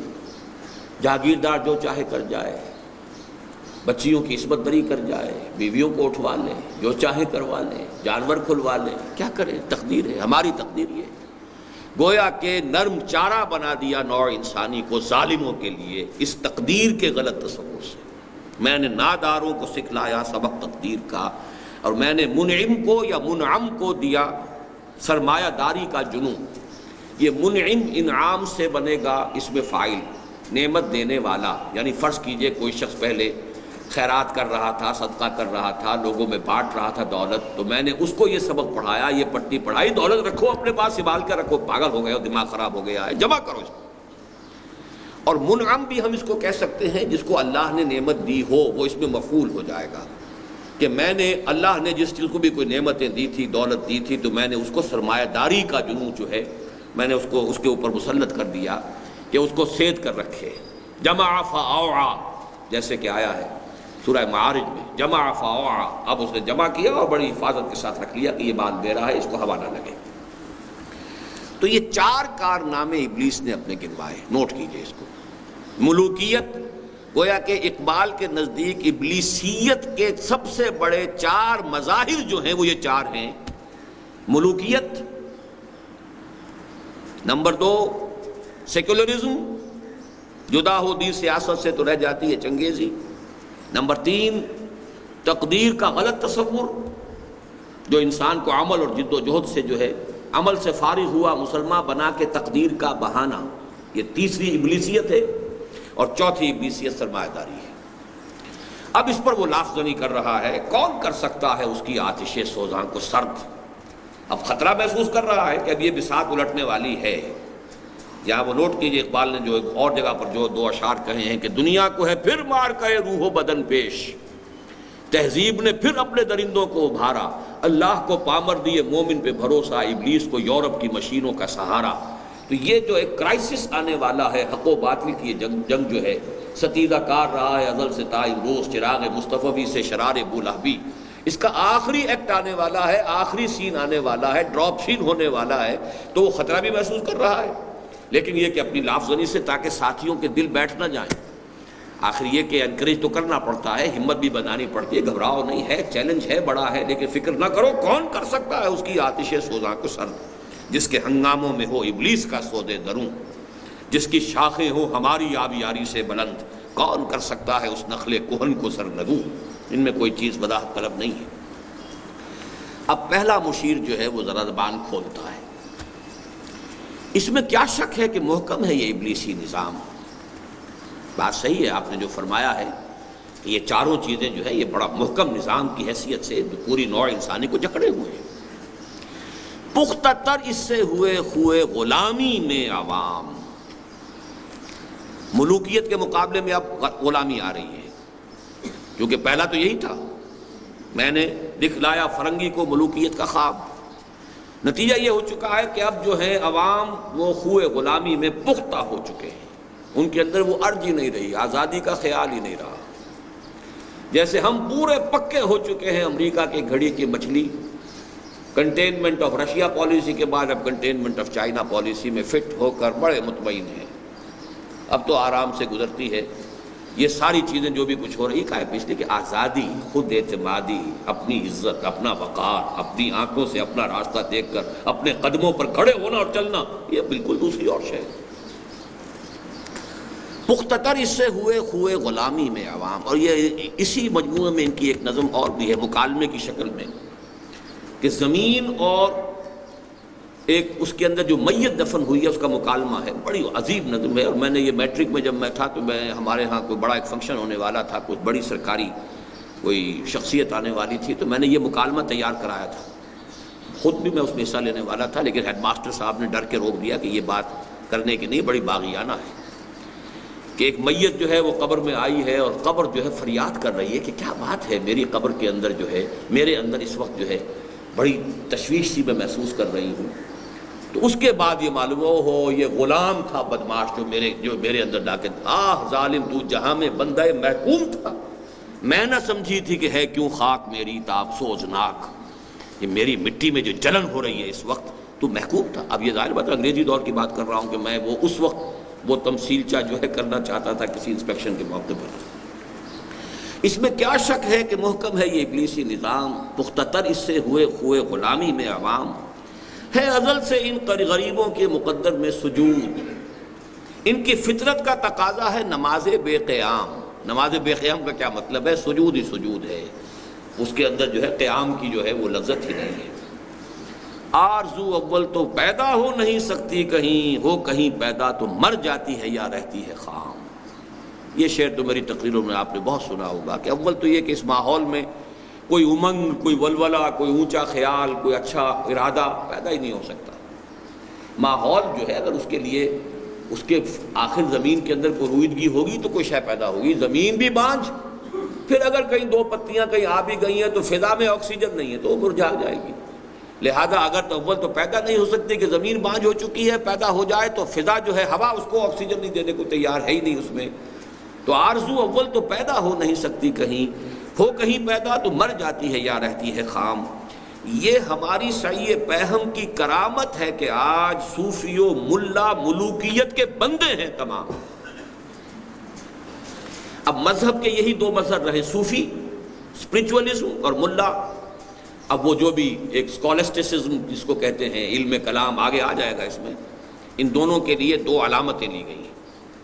ایک ملا ہے, اور ملا جو ہے جس زمانے کی یہ بات ہو رہی ہے, ہمارا تو اس وقت جو مولوی ہے وہ کچھ اور اس کی جون بدل چکی ہے, وہ ملا اس طرح کا نہیں رہا. ملا کسی زمانے میں بڑا اونچا لفظ تھا, بہت بڑے عالم اور بہت بڑے فلسفی کو ملا کہا جاتا تھا. لیکن یہ کہ وہ ملا جو ہے ان کی زیادہ جو ہوتی تھی بات وہ علم کلام, منطق, فلسفہ, ان چیزوں کے. تو ملا اور یہ کہ صوفی, وہ بہرحال یہ کہ ان کے مختلف مشرب ہیں. تو اب یہ دونوں ہی ٹاپ کے منصب تھے گویا کہ مذہبی اعتبار سے. اسی لیے ایک اور جگہ کہا ہے, اٹھا میں مدرسہ و خانقاہ سے نمناک. میں تو دونوں دیکھ آیا, مدرسے بھی میں نے دیکھ لیے, خانقاہیں بھی دیکھ لی. کہیں پر تیرے محیط میں کہیں گوہر زندگی نہیں, دیکھ چکا میں موج موج, ڈھونڈ چکا صدف صدف, کہیں نہیں کچھ رہا. تو صوفی و ملا ملوکیت کے بندے ہیں تمام. طب مشرق کے لیے موضوع یہی افیون تھی, ورنہ قوالی سے کچھ کمتر نہیں علم الکلام. اب یہ بہت گہرا شعر ہے. قرآن, حدیث, سیرت, یہ تو آدمی کو عمل پر لے کر آتی, جہاد پر لے کر آتی. علم کلام اور وہ آپ بیٹھے ہوئے دھجیاں بکھیر رہے ہیں منطق کی, اور ہیئر سپلٹنگ ہو رہی ہے, اور عقل کے گھوڑے دوڑائے جا رہے ہیں, اور یہ سب کچھ ہو رہا ہے. تو اس کا اثر جو ہوتا ہے قواعد عملی سرد ہو جاتے ہیں. دماغ چلتا ہے بالکل مشین کی طرح, کمپیوٹر کی طرح, عمل جو ہے وہ نہیں. اسی طرح قوالی ہے, جھوم جاؤ, جھومتے رہو. اب صوفیوں کے حلقے میں قوالی اور علماء کے حلقے میں علم کلام, یہ دو چیزیں گویا کہ دو حلقے جو ہو سکتے تھے مسلمانوں کے رہنما حلقے دینی اعتبار سے, ان دونوں کو گویا کہ ان دونوں سمبلز کے حوالے سے بیان کیا گیا کہ اگرچہ علم کلام کی تاثیر بھی وہی تھی کہ جو عمل سے انسان کو بیگانہ کر دے, لیکن قوالی جو ہے مشرق کے اعتبار سے یہ زیادہ مناسب تھی, کیونکہ یہاں پہ ہندوؤں کا معاملہ تھا, اور یہاں پر گانے کا, ناچ رنگ کا, ان کے کلچر کا حصہ تھا. تو ہم نے یہاں پہ علم کلام کی بجائے قوالی استعمال کروا دی ہے, تاکہ اب یہ اسی رنگ میں رہے اور سرور میں جو ہے وہ اپنے وہ, جیسے کہ ایک اور جگہ پر کہا ہے علامہ اقبال نے کہ صوفی پشمینہ پوش حال مست, از شراب نغمہ قوال مست, آتش از شیر عراقی در دلش در نمی سادت بقرآن محفلش.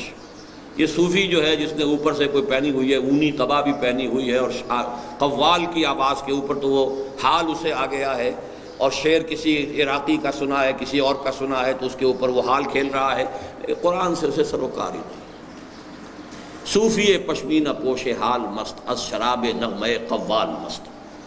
تو تب مشرق کے لیے موضوع یہی افیون تھی۔ افیون کیا ہے؟ آدمی کو پیک کے اندر پڑے رہو، بس کام نہ کرو۔ لوٹس ایٹرز ایک نظم ہم نے پڑھی تھی، شاید میٹرک میں پڑھی تھی، surely surely slumber is better than toil. آدمی محنت کرے، بھاگ دوڑ کرے، یہ کرے وہ کرے، اس سے کیوں نہ ذرا سا ایک دو گولیاں جو ہے نگلے اور سو جائے آرام سے۔ آج جو پوری دنیا کے اندر نارکوٹکس کیوں ہیں؟ اس لیے کہ دنیا کی پیچیدگیاں، مسائل جو ہیں ان کے تمام جو ہیں وہ آدمی پھر جو ہے وہ میں کدے کی راہ سے ہو کر گزر گیا، ورنہ سفر حیات کا بے حد طویل تھا۔ یہ تو در حقیقت آسانی کا راستہ ہے، فرار ہے زندگی سے۔ ہے طواف و حج کا ہنگامہ اگر باقی تو کیا؟ یہ طواف اور حج کا ہنگامہ جو ہے یہ تو علامہ اقبال کے زمانے سے بڑھ کے اب میرا خیال ہے 100 گنا بڑھ گیا ہوگا۔ علامہ اقبال ان 60 سالوں میں، اور جو عمرہ ہے رمضان کا، اور 30 لاکھ 35 لاکھ آدمی جمع ہو رہا ہے، اور رمضان ہو رہا ہے، اور جو کچھ ہو رہا ہے وہ آپ کے علم میں ہے، لیکن اس سے حاصل کیا ہے طواف و حج کا ہنگامہ اگر باقی تو کیا؟ کند ہو کر رہ گئی مومن کی تیغ بے نیام۔ اس کا اصل جہاد جو اس کا اصل تھا وہ تو ختم ہو چکا۔ اب یہ وہاں جائیں اور وہ طواف کر کے آ جائیں، لیکن لے کر کے آتے ہیں وہاں سے کوئی نیا جذبہ، کوئی توبہ کر کے نہیں آتا، الا ماشاءاللہ کوئی ہوں گے، کوئی لاکھوں میں، کوئی کروڑوں میں کوئی ایک آدھ نکل جائے، باقی تو جیسے گئے تھے ویسے آتے ہیں۔ بلکہ یہ سمجھتے ہیں کہ پچھلا حساب صاف ہوا، بس سر نو جو ہے حرام خوریاں جو ہیں اس کا کھاتا سر نو شروع کرو۔ تو یہ سارا جو کچھ ہے طواف و حج کا ہنگامہ اگر باقی تو کیا؟ ان چیزوں کو علامہ اقبال نے ایک اور نظم میں جو میرے نزدیک ان کی شعریت کا عروج ہے، اہل حرم کے سومنات سے تعبیر کیا ہے۔ کیا نہیں کوئی غزنوی کارگہ حیات میں، بیٹھے ہیں کب سے منتظر اہل حرم کے سومنات۔ اہل حرم نے بھی ان چیزوں کو، ریچولز کو بت بنا لیا ہے، بت بن کر پوچھ رہے ہیں، ان کی حقیقت کچھ بھی نہیں۔ جو کہا ہے کہ نماز و روزہ و قربانی و حج یہ سب باقی ہے، تو باقی نہیں ہے۔ یہ سارا جو ہے یہ ریچولز ہے، ان کی شکلوں کو پوجا جا رہا ہے۔ اب اس نے سوال کیا کہ یہ جو آپ نے سیشن کال کیا ہے خاص ہمارا، اور اس میں اتنا تمہیدی آپ نے خطاب فرمایا ہے، تو کون سا آپ کو چیلنج محسوس ہوا ہے؟ ہمیں تو کوئی چیلنج محسوس نہیں ہو رہا، سب ٹھیک ٹھاک ہے۔ اس میں کیا شک ہے کہ محکم ہے یہ ابلیسی نظام، ساری قوتیں ابلیسی خوب پورے طور پر کار فرما ہیں، کام ہو رہا ہے۔ کس کی نومیدی پہ حجت ہے یہ فرمان جدید؟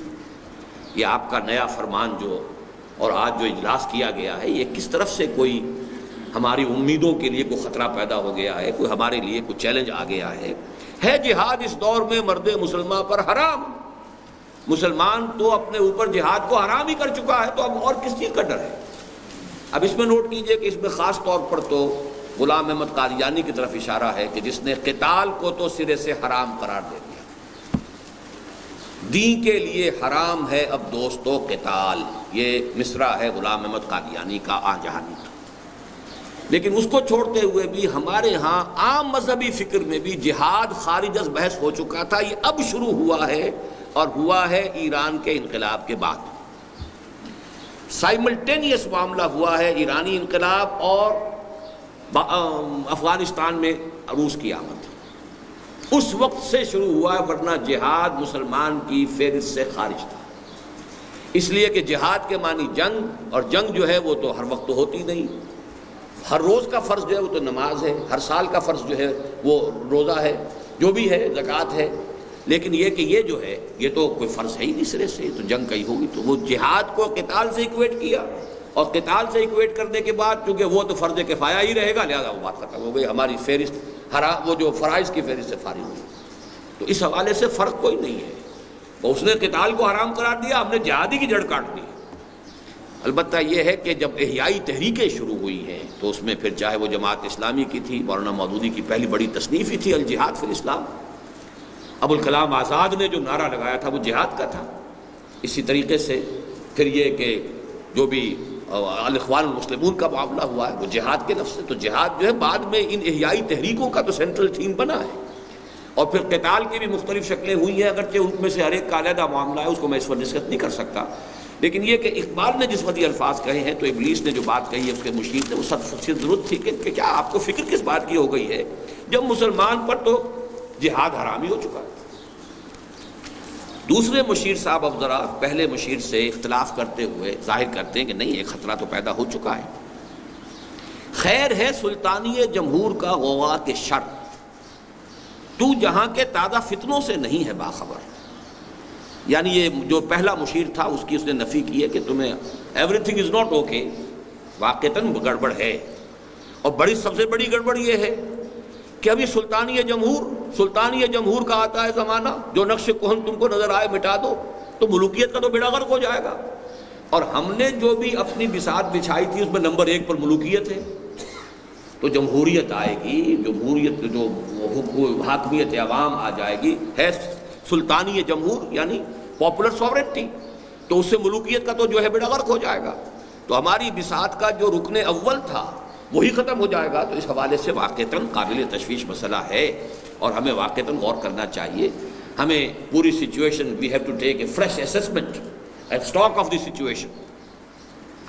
پہلا مشیر کہتا ہے کہ نہیں، میں جانتا ہوں جمہوریت میں کوئی خطرہ نہیں ہوں، یعنی یہ کہ اس نے تو کہا تھا تو جہاں کے تازہ فتنوں سے نہیں ہے باخبر، اس نے کہا نہیں میں ہوں باخبر ہوں، مگر میری جہاں بینی بتاتی ہے مجھے جو ملوکیت کا ایک پردہ ہو کیا اس سے خطر۔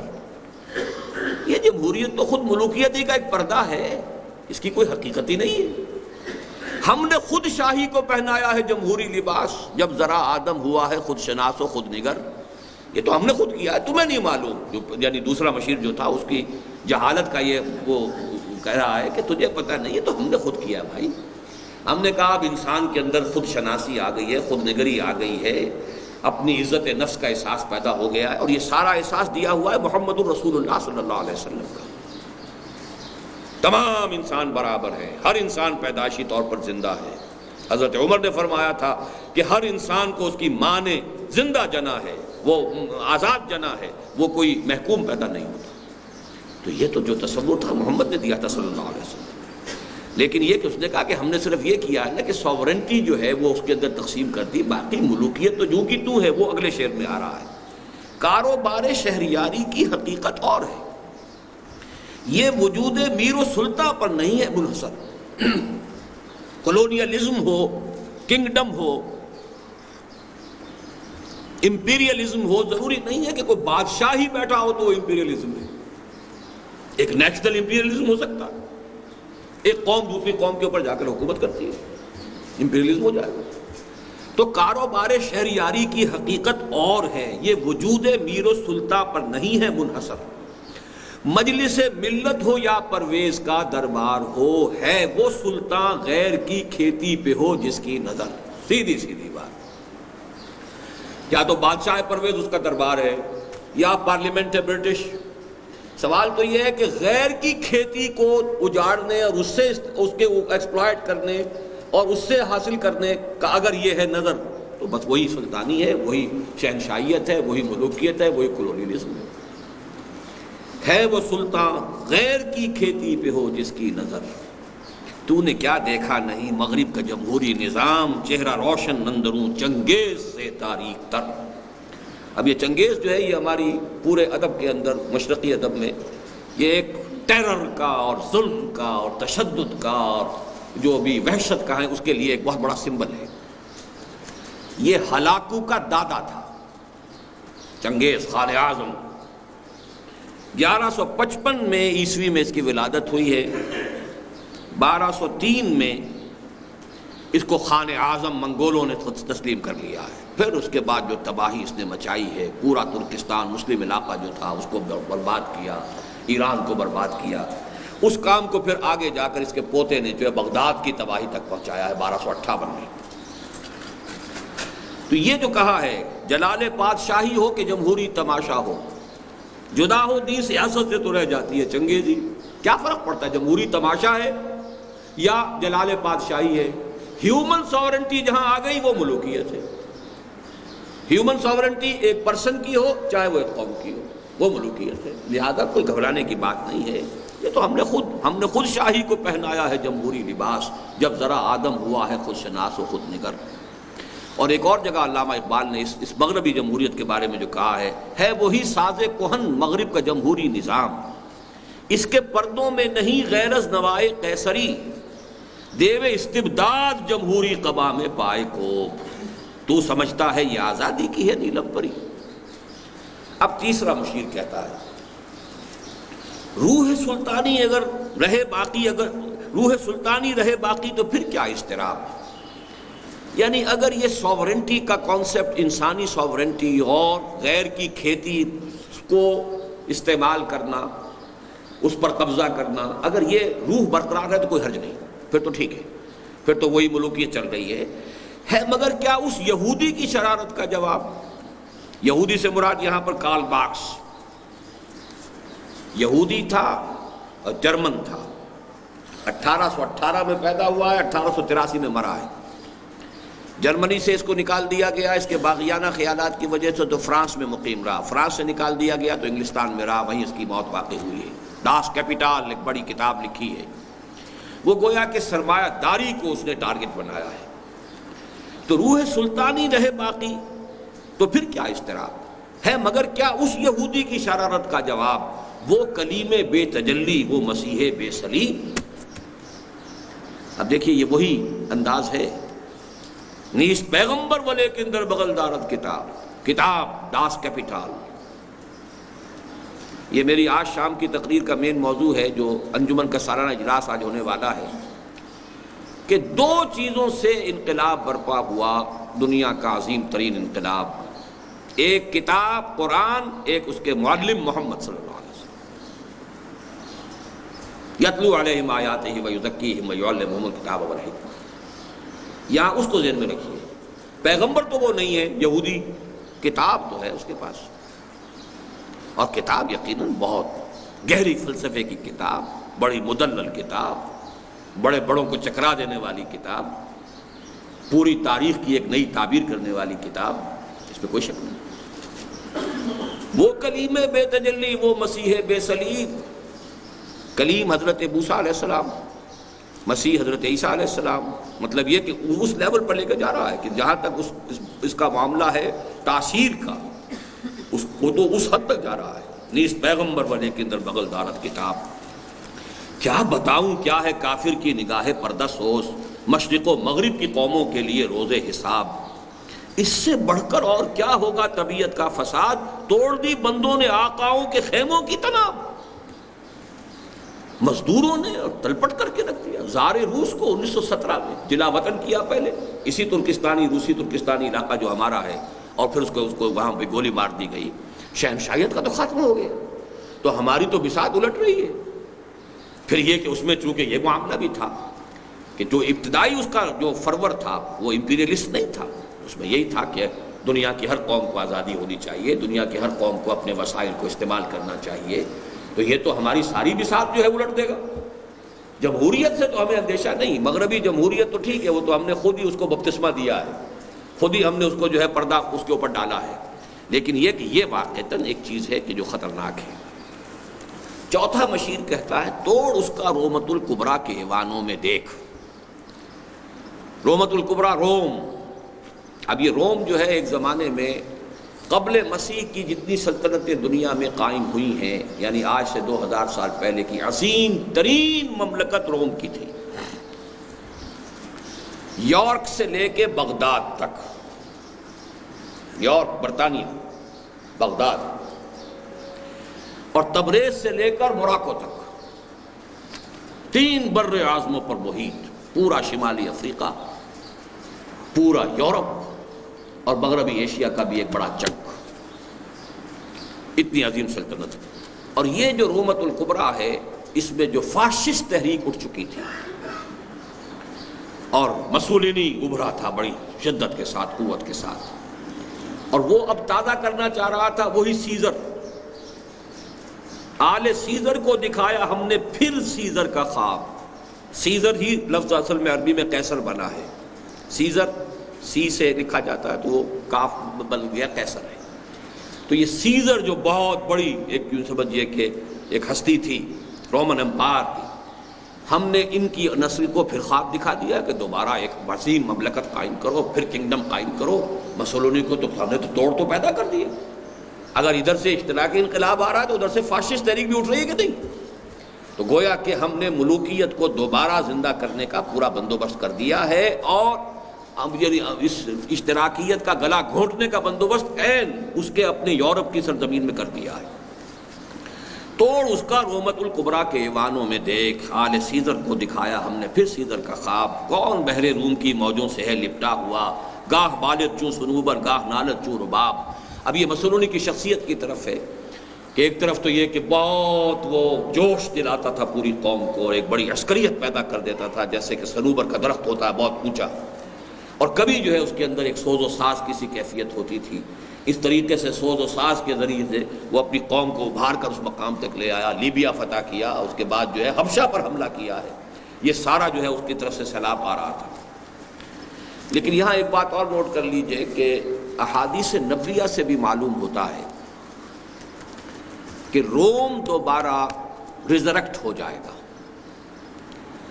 الملحمۃ العظمیٰ جب لڑی جائے گی، تیسری عالمگیر جنگ جو تاریخ انسانی کی عظیم ترین جنگ ہوگی، جس کو کہ ببلیکل جو ٹرمینالوجی ہے بائبل کی، اس میں کہا جاتا ہے آرمگڈون، اور حدیث میں کہا گیا الملحمۃ العظمیٰ۔ اب یہ ساری چیزیں میری کتاب میں موجود ہیں، سابقہ اور موجودہ مسلمان امتوں کا ماضی، حال اور مستقبل، اس میں بھی لفظ روم آتا ہے۔ اور یہ ایک کتاب میں نے حال ہی میں پڑھی ہے، ایک پادری کی، امریکن، غالباً ہال لنڈسے اس کا نام ہے، دی لیٹ گریٹ پلانٹ ارتھ کے نام سے کتاب لکھی ہے، اور اس نے ایک بائبل کی اور کتاب قدیم اور عہد نامہ جدید ان سب کے حوالوں سے ثابت کیا ہے کہ یورپ کی یہ کانفیڈریسی دوبارہ بن جائے گی، اور یہ گویا کہ ایک نیا رومن امپائر کی شکل میں دوبارہ دنیا کے سامنے آئے گی، اور اسلام کے ساتھ ان کا ایک بہت بڑا تصادم ہوگا۔ احادیث میں آتا ہے 80 علم ہوں گے، ہر علم کے نیچے 12,000 سپاہی ہوں گے، اور یہ تمام جو ہے عیسائی قوتیں روم کے نام کے تحت جمع ہوں گے۔ بہرحال یہ میں نے صرف اس لیے کہا کہ آپ یہ بھی نوٹ کر لیں کہ علامہ اقبال نے بھی جو لفظ استعمال کیا رومت الکبریٰ، گریٹ روم، دی اینشنٹ روم، اس کی جو عظمت جو ہے۔ تیسرا مشیر کہتا ہے میں تو اس کی عاقبت بینی کا کچھ قائل نہیں، جس نے افرنگی سیاست کو کیا یوں بے حجاب۔ اس کا اصل میں اشارہ یہ ہے کہ جب مسولینی آگے بڑھا ہے، اور اس کے بعد پھر نازی جو ہے نازیزم بھی آگے بڑھا، لیکن اس وقت تک علامہ اقبال کی زندگی تک ابھی وہ پورے عروج پر نہیں آیا تھا۔ اس وقت تک کی صورت یہی ہے کہ مسولینی جو ہے اس علاقے کے اندر فاشزم کا اور ڈکٹیٹرشپ کا اور اس کا بہت بڑا جو ہے وہ امپیریلزم کا نمائندہ بن کر آیا ہے، اور اس سے خطرہ محسوس ہو گیا تھا خود مغربی قوتوں کو، انہوں نے تنقید کرنی شروع کر دی تھی۔ تو اس نے کہا ہے کہ میں تو اس کی عاقبت بینی کا کچھ قائل نہیں، جس نے افرنگی سیاست کو کیا یوں بے حجاب۔ اس نے کھل کر جواب دیے کہ تم نے سب کچھ کیا ہے، تم نے پوری دنیا کو فتح کیا، تو میں نے اگر فتح کر لیا ہے تو میرے اندر کیڑے ڈال رہے ہو۔ بہرحال اب پانچواں مشیر کہہ رہا ہے آخری اس سمجھیے کے بعد، اے تیرے سوز نفس سے کار عالم استوار۔ یہ بڑا عجیب ہے یہ مصرع، سوز نفس، اس کے سوز نفس چونکہ وہ آتشی مخلوق ہے تو غضب، انتقام، غیظ، اسی میں کینہ، اسی میں یہ سارے جو بھی دنیا کے اندر جو خرابیوں کے جتنے بھی منبع ہیں وہ یہ ہے، گویا کہ یہ ابلیس کا وہ سوز نفس ہے۔ اے تیرے سوز نفس سے کار عالم استوار، یہ سارا ہنگامہ ہے تو اسی سے۔ تو نے جب چاہا کیا ہر پردگی کو آشکار، جو بھی راز کی بات ہوتی تھی تو اسے سامنے لاتا رہا ہے۔ آب و گل تیری حرارت سے جہان سوز و ساز، یہ آب و گل کی جو دنیا ہے مٹی کی اور پانی کی، اسی سے یہ سارا معاملہ بنا ہے دنیا، اور اس کا یہ ساری آباد کاری ہے، اور جو چاہے وہ پلانٹ کنگڈم ہے، اینیمل کنگڈم ہے، اور یا پھر ٹاپ پر انسان ہے۔ اب لہے جنت تیری تعلیم سے دانائے کار، اب لہے جنت اصل میں حضور کی ایک حدیث سے اس نے استعارہ کیا ہے کہ حضور نے فرمایا اہل الجنت بلہن، جنتی لوگ بڑے سادہ لو ہوتے ہیں، واقعہ یہ ہے کہ میں نے بھی کئی حضرات کو اپنی تجربہ دیکھا ہے کہ بہت سے لوگ ہوتے ہیں ایسے انتہائی سیدھے اور سادہ، کوئی مکر، کوئی فریب، کوئی چھل، کوئی پیچ، کوئی غصہ، کوئی انتقام ہے نہیں۔ مطلب یہ کہ بعض لوگوں کو میں جانتا ہوں، سب دیکھ رہا ہوں اپنی ان کی شکلیں میرے سامنے، معلوم ہوتا ہے کہ نفس نام کی کچھ ہے ہی نہیں، تو ان کو کہا جاتا ہے ابلہ جنت، یعنی وہ کہ جن کے اندر سادگی اس انتہا کی ہے کہ وہ تو گویا کہ جنت ہی کے ہے۔ ویسے تو ابلہ جنت تیری تعلیم سے دانائے کار، لیکن یہ کہ بہت سے ایسے لوگوں کے اندر جو ہے ابلیس اپنی ابلیسیت کی روح بھی پھونک دے تو ظاہر بات ہے کہ پھر وہ بہت بڑے فنکار بن سکتے ہیں۔ تجھ سے بڑھ کر فطرت آدم کا وہ محرم نہیں، سادہ دل بندوں میں جو مشہور ہے پروردگار۔ فطرت آدم، اب یہاں لفظ نوٹ کیجئے کہ فطرت کا لفظ جو ہے وہ ابلیس کا مشیر کہہ رہا ہے، ہمیں کہنا چاہیے سرشت۔ آدم کا جو اڈ اور لبیڈو ہے وہ ہے آماج گاہ ہے کہ جو ابلیس کی ہے، جس کے اندر یہ پھونکے مارتا ہے آ کر اور مشتعل کرتا ہے۔ فطرت جو ہے وہ انسان کی اعلیٰ شے ہے، لیکن یہ کہ جو اڈ اور لبیڈو کہ جو پھر اس نے فرائڈ نے جو ڈسکس کیا ہے، کام تھا جن کا فقط تقدیس و تسبیح و طواف، تیری غیرت سے ابد تک سرنگون و شرمسار، گرچہ ہیں تیرے مرید افرنگ کے ساحر تمام، اب مجھے ان کی فراست پر نہیں ہے اعتبار۔ وہ یہودی فتنہ گر وہ روح مصدق کا بروز، ہر قبا ہونے کو ہے اس کے جنوں سے تار تار۔ اب اس پس منظر میں دیکھیے کہ 1917 کا انقلاب جو روس کا شروع ہوا تھا، 1937 تک وہ اپنے کلائمیکس کو پہنچ گیا تھا۔ معلوم ہوتا تھا کہ دنیا اب اس سیلاب کو روک نہیں سکتی۔ یہ تو اب ریسنٹلی معاملہ تھا کہ پوری امریکن پالیسی جو ہے وہ کنٹینمنٹ اور رشیا پر چل رہی تھی، اور وہ تسخیر خلا کے اندر بھی اتنا آگے جا چکا تھا کہ کب کبھی تاری تھی امریکہ کے اوپر کہ وہ تو ہم سے بہت آگے نکل گیا ہے۔ پھر یہ کہ وہ تو بیٹھا ہوا ایشیا کے اندر، اگر اس کے ٹینک جو ہیں وہ چند گھنٹوں کے اندر ایران اور یہ اور افغانستان میں پہنچ جائیں گے، اور ہمیں تو لگیں گے کئی دن اپنی فوجیں وہاں پہنچانے میں۔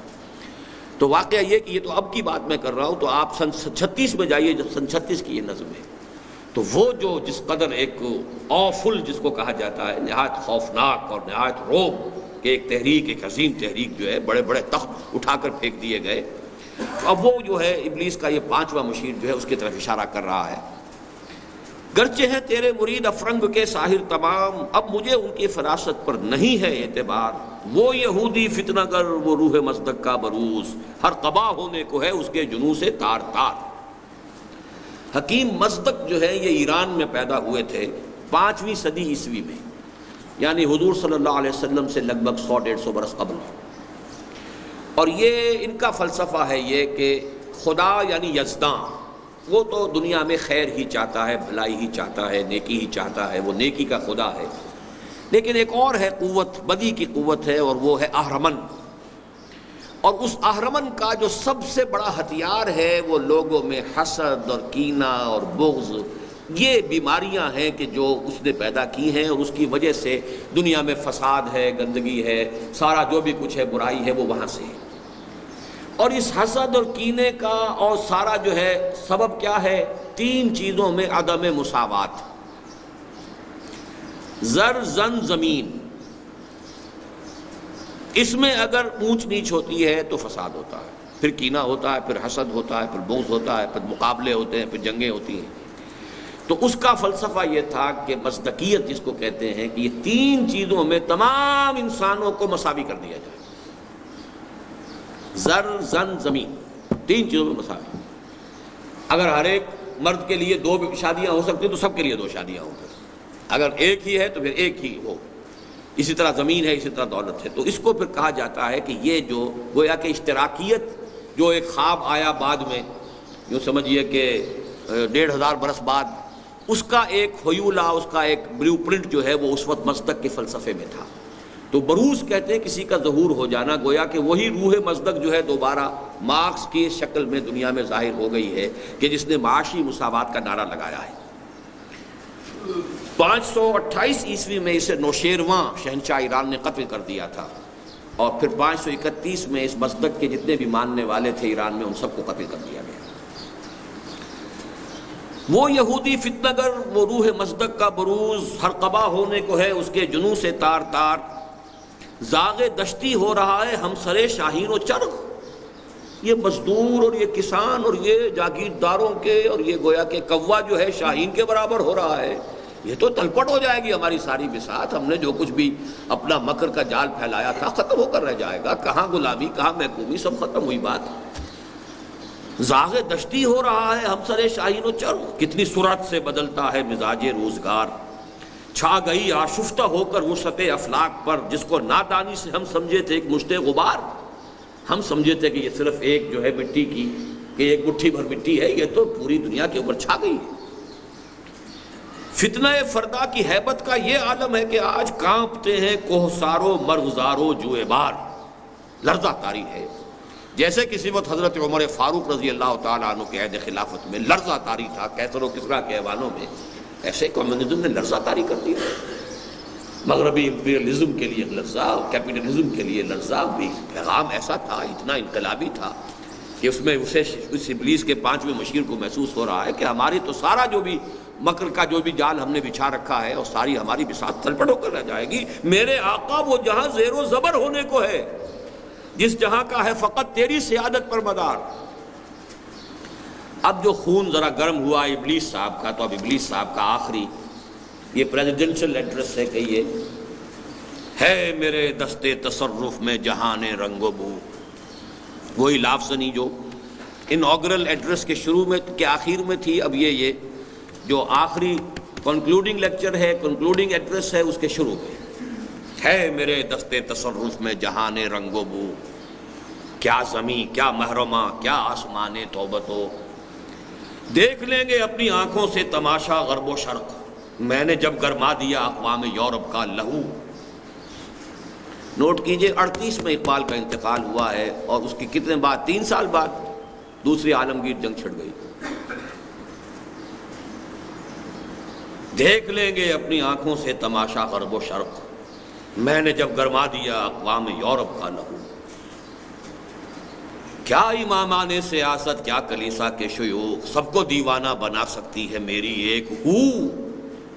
یہ سارے بڑے بڑے، یہاں تو مجھے پھر ذکر کر دوں آپ سے کہ ایک کتاب جو کینیڈا میں چھپی ہے، pawns in the game, William Guy Carr کی، جس کا فلسفہ یہ ہے کہ ایک ابلیسی قوت ہے، شیطانی قوت ہے لوسیفر، اس لوسیفر کے جو انسانوں کے اندر ایجنٹ ہیں وہ ہے زائنس، جو انہوں نے پہلے آرڈر آف ایلومیناٹی بنایا 1776 میں، پھر یہ تمام جو فری میسن اور یہ لاج اور فلاں لاج اورینٹ اور یہ اور وہ، اور پھر زائنزم جو ہے 1897 سے اس کی تحریک، تو یہ پورا نظام جو ہے، کیا امامان سیاست کیا کلیسا کے شیوخ، سب کو دیوانہ بنا سکتی ہے میری ایک ہو، کارگاہ شیشہ جو ناداں سمجھتا ہے اسے، توڑ کر دیکھے تو اس تہذیب کے جام و صبو، یہ میرا اتنا کمزور نہیں ہے، یہ تانا بانا جو میں نے بنا ہوا ہے، دست فطرت نے کیا ہے جن غریبانوں کو چاک،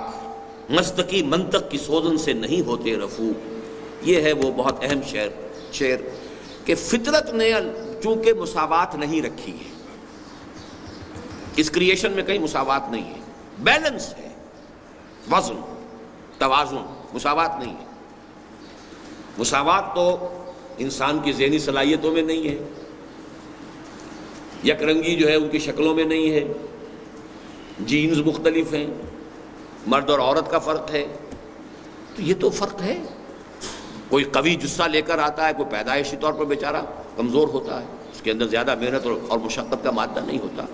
تو دست فطرت نے کیا ہے جن غریبانوں کو چاک، مزدقی منطق کی سوزن سے نہیں ہوتے رفو، چاہے وہ حکیم مزدق تھا اور چاہے وہ اب حکیم جو ہے مارکس ہو، ان کی ان فلسفوں سے وہ جو فرق ہے، فرق و تفاوت ہے، وہ ختم ہونے والے نہیں ہیں۔ یہ فرق و تفاوت جو ہے، جیسے کہ قرآن مجید میں اختلاف کے بارے میں بھی کہا گیا ہے، وَلَا يَزَالُونَ مُخْتَلِفِينَ إِلَّا مَن رَحِمَ رَبُّكَ وَلِذَلِكَ خَلَقَهُ۔ اختلاف تو رہے گا دنیا کے اندر، اختلاف ختم ہو جائے تو پھر بات یہ سارا ہنگامہ ہی ختم ہو جائے گا، یہ ساری رونقیں ختم ہو جائیں گی۔ تو فرق و تفاوت اور اختلاف یہ تو ایک رول ہے، بس اس کو حدود میں رہنا چاہیے، اس کے لیے جو ہے کچھ games, rules of the game ہونے چاہیے۔ حدود سے تجاوز نہیں ہونا چاہیے وغیرہ وغیرہ، مولانا بات ہو جائے گی۔ کب ڈرا سکتے ہیں مجھ کو اشتراکی کوچہ گرد، یہ پریشان روزگار آشفتہ مغز آشفتہ ہو، یہ دماغ بال ان کے الجھے ہوئے، چہروں پہ وحشت، اور یہ لوگ یہ مجھے پریشان کر دیں گے، یہ مجھے ڈرانے والے نہیں ہیں۔ ہے اگر مجھ کو خطر کوئی تو اس امت سے ہے۔ اب یہاں سے پیغام شروع ہوا ہے، جھنجھوڑنے والا پیغام، کہ ابلیس کو اگر کوئی اندیشہ ہے تو نہ جمہوریت سے، نہ فاشزم سے، نہ ناززم سے، نہ اشتراکیت سے۔ اور اشتراکیت اس وقت ٹاپ پر تھی جب یہ نظم علامہ اقبال، آج تو اشتراکیت جو ہے وہ مر گئی یا اس کا دور گزر گیا، تو ہم 60 سال بعد بیٹھے ہیں نا، سن 36 کی نظم کو ہم سن 96 میں پڑھ رہے ہیں۔ اس ڈفرنس کو اپنے ذہن میں رکھیے، اپنے عروج پر، کلائمیکس پر جب یہ تھی، کب ڈرا سکتے ہیں مجھ کو اشتراکی کوچہ گرد، یہ پریشان روزگار آشفتہ مغز آشفتہ ہوں، ہے اگر مجھ کو خطر کوئی تو اس امت سے ہے جس کی خاکستر میں ہے اب تک شرار آرزو۔ آرزو ہے اوپر اس کے خاک آ گئی ہے، راکھ آ گئی ہے، انگارہ اندر ہے، چنگاری اس میں ہے، آگ بجھی ہوئی نہ جان، آگ دبی ہوئی سمجھ۔ تو میں تو ڈرتا ہوں تو اس سے ڈرتا ہوں، مجھے کسی اور شے سے کوئی خوف نہیں، کوئی ڈر نہیں، کوئی اندیشہ نہیں۔ خال خال اس قوم میں اب تک نظر آتے ہیں وہ کرتے ہیں اشک سحر گاہی سے جو ظالم وضو۔ انفرادی تقوی، انفرادی سوز و ساز کی جو ہے آج کے دور میں بھی اس امت کے اندر کمی نہیں ہے۔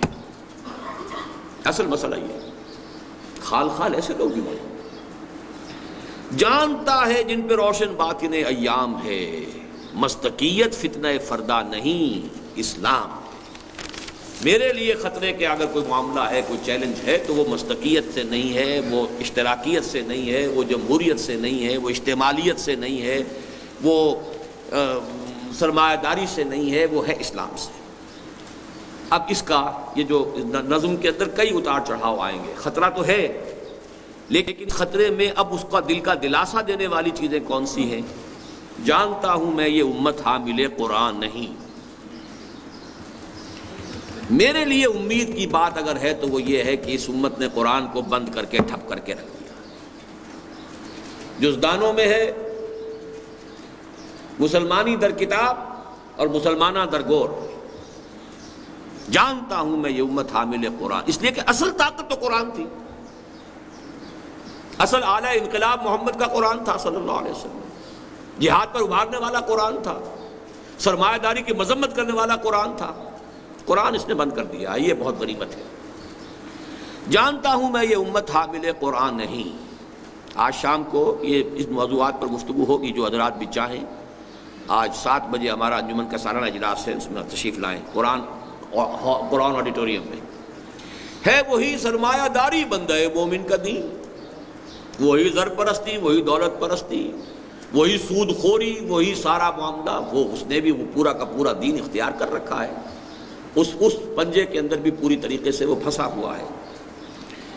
جانتا ہوں میں کہ مشرق کی اندھیری رات میں بے ید بیضا ہے پیران حرم کی آستین۔ پیران حرم کی آستین کے اندر وہ حضرت موسیٰ والا ہاتھ نہیں ہے جو دمکتا ہو چمکتا ہو جب نکلے، بے ید بیضا یعنی روحانیت سے خالی ہو چکا۔ لفظ ہیں، دھواں دھار تقریریں ہیں، لفاظی ہے، جو کچھ ہے، لیکن ید بیضا نہیں۔ نہ عصائے موسیٰ قرآن ہے جو معجزہ تھا حضرت موسیٰ علیہ السلام کا، در بغل داری کتاب زندگی، جیسے حضرت موسیٰ کو اللہ نے فرمایا تھا تمہاری بغل میں عصا موجود ہے، پھینکو تو صحیح، کیوں ڈر رہے ہو؟ لا تخف الق ما فی عصاک ما فی یدک الق عصاک۔ اسی طریقے سے بے ید بیضا ہے پیران حرم کی آستین، عصر حاضر کے تقاضاؤں سے ہے لیکن یہ خوف ہو نہ جائے آشکارا شر پیغمبر کہیں۔ یہ اس کا سب سے بڑا، اس نظم کا مرکزی شعر ہے اس اعتبار سے کہ سوشل ایوولوشن کا جو پروسیس انیشیٹ کیا تھا محمد الرسول اللہ صلی اللہ علیہ وسلم سے، جس کو ٹیک اوور کیا ہے ویسٹ نے، یہ پروسیس اپنی منطقی انتہا کو پہنچ کر محمد کے دین تک لوگوں کو پہنچا دے گا۔ یہ بات جو ہے بہت گہری ہے اور علامہ اقبال کے فکر اور فلسفے کے اندر بڑے مرکزی نقطے کی شے ہے۔ انسانی حریت، اخوت، مساوات، یہ سبق تو دیے تھے محمد نے صلی اللہ علیہ وسلم. اس کے بعد ہم نے تو پھر ملوکیت شروع کر دی، پھر ہم نے بغداد میں محل بنا لیے، پھر ہم نے عیش شروع کر دی، پھر ہم نے کسرا ختم ہوا تھا، پھر کوئی اور کسرا پیدا ہو گئے. یورپ میں کم سے کم وہ چیزیں چاہے سیکولرزم کے ساتھ چلیں لیکن کچھ نہ کچھ حقوق انسانی کا معاملہ چلا ہے، کچھ نہ کچھ جو ہے ہیومن رائٹس کا معاملہ آگے بڑھا ہے. آگے بڑھی بات، اس کو شیطان جو ہے اس کو ہر جگہ پر کوئی نہ کوئی اس میں گندگی لپیٹتا رہا ہے، لیکن یہ کہ اس گندگی کی لپٹ کے اندر جو ہے وہ شے بھی موجود ہے جس کو اقبال کہتا ہے the inner core of the present western civilization is Quranic. اوپر گندگی لپٹی ہوئی ہے، بہت اعلیٰ ایک شے ہے جس کے اوپر گندگی جو ہے لپیٹ دی گئی ہے. تو میں نے جو خطبہ دیا تھا غالباً 1984 میں یوم اقبال پر، اور وہ تحریری خطبہ پڑھا تھا، اس کا مرکزی نقطہ یہی ہے، اس میں نے وضاحت کے ساتھ بیان کیا ہے. اور میری جو کتاب جو میں آج آپ کے ساتھ چاہتا ہوں متعارف کرانا، علامہ اقبال اور ہم، اس میں میری وہ سن 73 کی تقریر بھی ہے جو گویا کہ ہمارا ورشن ہے ماؤ اقبال کا، اور پھر یہ کہ میرا وہ خطبہ بھی شامل ہے اس کے اندر، اور بھی کئی چیزیں. پروفیسر یوسف سلیم چشتی کے 2 بہترین مضامین جو علامہ اقبال کی زندگی میں لکھے گئے کہ اقبال کا پیغام کا خلاصہ کیا ہے اور اقبال کے فلسفے کا خلاصہ کیا ہے. تو یہ ساری چیزیں جو ہے علامہ اقبال اور ہم نامی کتاب جو ہے وہ آج جسے آپ کہا کرتے ہیں رونمائی کتاب کی، ہماری کتابوں کی رونمائی بھی وہ کہیں ہوٹلوں میں نہیں ہوتی ہے، وہ مسجدوں میں ہوتی ہے. تو عصر حاضر کے تقاضاؤں سے ہے لیکن یہ خوف، یعنی یہ کہ یوں سمجھیے کہ جدلی مادیت کسے کہتے ہیں. خالص مادی سطح پر بھی یہ عمل چل رہا ہے کہ کوئی ایک نظریہ یا خیال آیا، نظام آیا، وہ خیال کی سطح پر آیا، اس کا ایک رد عمل پیدا ہوا. اب وہ عمل اور رد عمل، تھیسس اور اینٹی تھیسس نے جڑ کر ایک نئی شکل اختیار کر لی، اور وہ یقیناً پہلے سے بہتر ہے. لیکن چونکہ ہدایت آسمانی کے تابع نہیں ہے لہذا کسی اور اعتبار سے اس میں خرابی پیدا ہو گئی. اب وہ خرابی پھر اپنے انڈے بچے دے گی، اب یہ تھیسس بن کر اینٹی تھیسس کو جنم دے گا، اینٹی تھیسس پھر ٹکرائے گا، پھر آگے بڑھیں گے، پھر ایک قدم اوپر جائے گا معاملہ. تو یہ خود ڈائلیکٹیکل میٹیریلزم جو ہے رفتہ رفتہ اقبال کہہ رہا ہے یہ تو اس قریب آ گیا ہے کہ ہو نہ جائے آشکارا شرع پیغمبر کہیں. they have come very near. مجھے یہاں وہ لطیفہ یاد آ گیا ہے کہ ایک انگریز ڈی سی کے بارے میں واقعہ بیان ہوا ہے یہ کہ اس کو کسی نے، انگریز زمانے میں ڈپٹی کمشنر ہوتے تھے، کسی نے نیٹو نے یہاں کے کوئی رشوت پیش کی، اس نے ڈانٹ دیا بہت کہ نہیں غلط کام، میں یہ رشوت نہیں لیتا.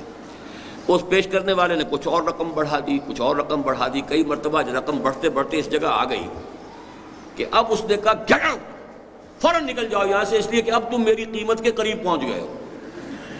اب ہو سکتا ہے کہ میں ٹیمپٹیشن کو اب نہ کر سکوں ریزسٹ، لہذا اب مت ٹھہرو یہاں، you have reach very near my price, so get out. اسی طریقے سے یہ دنیا وہاں پہنچ گئی ہے، تھریش ہولڈ پر پہنچی ہوئی ہے. اور یہی ہے اصل میں وہ سارا فکر و فلسفہ جو قیام پاکستان کے میں مضمر تھا.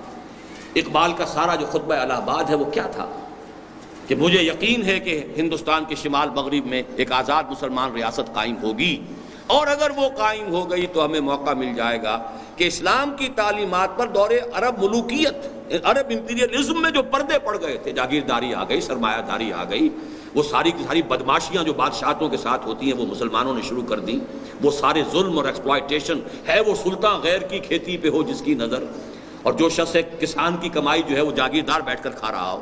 یہ ساری حرام خوریاں جو شروع ہوئی ہیں یہ بادشاہوں کے زمانوں میں شروع ہوئی ہیں، اور اس کو فقہ اسلامی نے طرح طرح کے جو ہیں اس کے لیے فتوے دے کر جو ہے ان کو جواز دیا ہے دور ملوکیت کی فقہ نے. تو اس حوالے سے علامہ اقبال نے کہا تھا کہ ہمیں موقع مل جائے گا کہ وہ تمام پردے ہٹا کر اسلام کی اصل تعلیمات کا ایک نمونہ دنیا کے سامنے پیش کریں. اور اسی کو پھر قائد اعظم نے جو ہے اسی کو ایک سلوگن کی شکل دی ہے کہ ہم پاکستان اس لیے چاہتے ہیں کہ عہد حاضر میں اسلام کے اصول حریت و اخوت و مساوات کا ایک عملی نمونہ پیش کریں. یہ تھا پاکستان کا. تو فرمایا کہ عصر حاضر کے تقاضاؤں سے ہے لیکن یہ خوف ہو نہ جائے آشکارا شرع پیغمبر کہیں. یعنی مسلمان سے خطرہ نہیں ہے مجھے، خطرہ اسلام سے ہے. مسلمان کے کرنے سے شاید یہ نہ ہو، لیکن یہ جو پروسیس ہے سوشل ایولیوشن کا اور یہ میٹیریل جو ڈائلیکٹکس ہیں خود یہ قریب جا رہے ہیں ادھر. اسی لیے اقبال نے کہا نا ہر کجا بینی جہان رنگ و بو، کہ از خاکش بروید آرزو، یاز نور مصطفیٰ اورا باست، یا ہنوز اندر تلاش مصطفیٰ است۔ یہ جا رہا ہے پورا پروسیس کشاں کشاں، چاہے یا نہ چاہے یہ مصطفیٰ ہی کے راستے کی طرف جا رہا ہے، منزل تو آخری وہی ہے، منزل ما کبریاست۔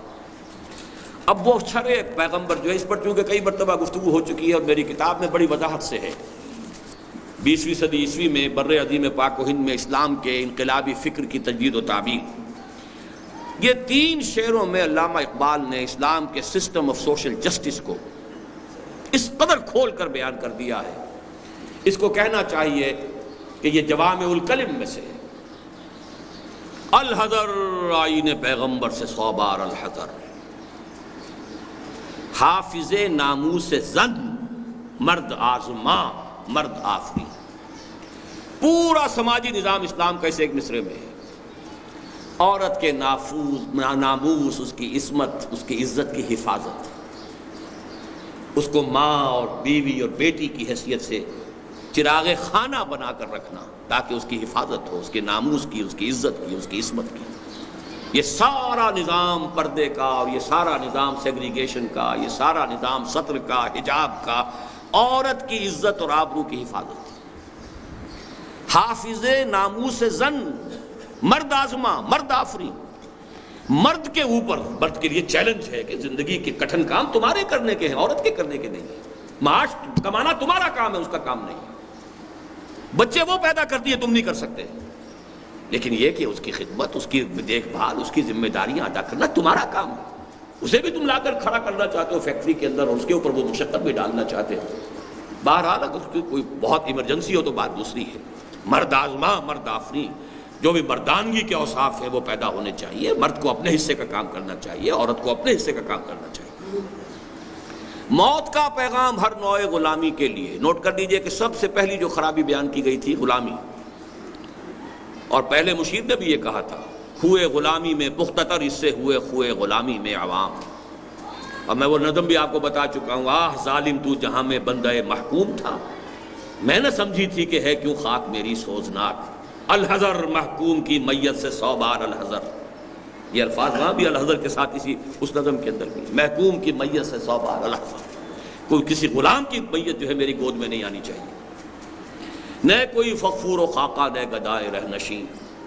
موت کا پیغام ہر نوع غلامی کے لیے۔ کونوا عباد اللہ اخوانا، حاکمیت اللہ کے لیے ہے، تم تو سب کے سب بندے ہو، غلام ہو، اللہ کے بندے بن جاؤ، غلام بن جاؤ۔ تیسری بات کرتا ہے دولت کو ہر آلودگی سے پاک و صاف۔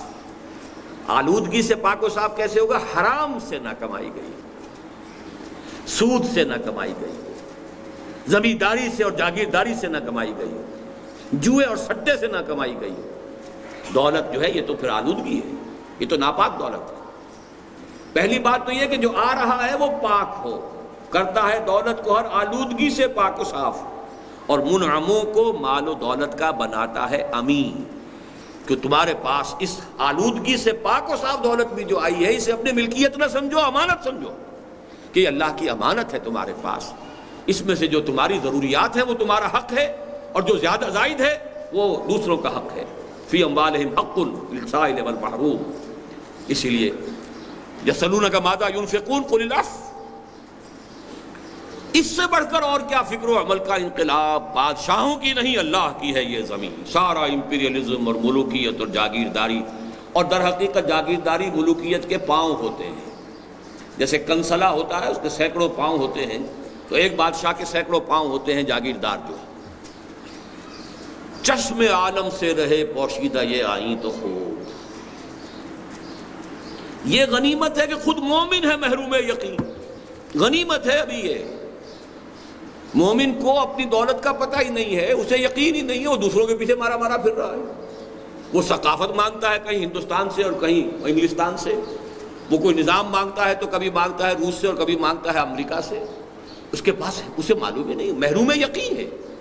اس کے پاس جو کچھ ہے اسے اس کا شعور نہیں، اسے اس کی حیثیت نہیں معلوم ہے۔ یہی بہتر الہیات میں الجھا رہے، یہ کتاب اللہ کی تعویلات میں الجھا رہے۔ یہ لگا رہے الہیات کے جو مسئلے ہیں، فلسفیانہ مسئلے ہیں، اور کتاب اللہ کی تعویلات آگے پیچھے۔ اب اس ایک شعر کی جو ہے یہ گویا کہ اگلی بند میں، آخری بند میں شرح ہے۔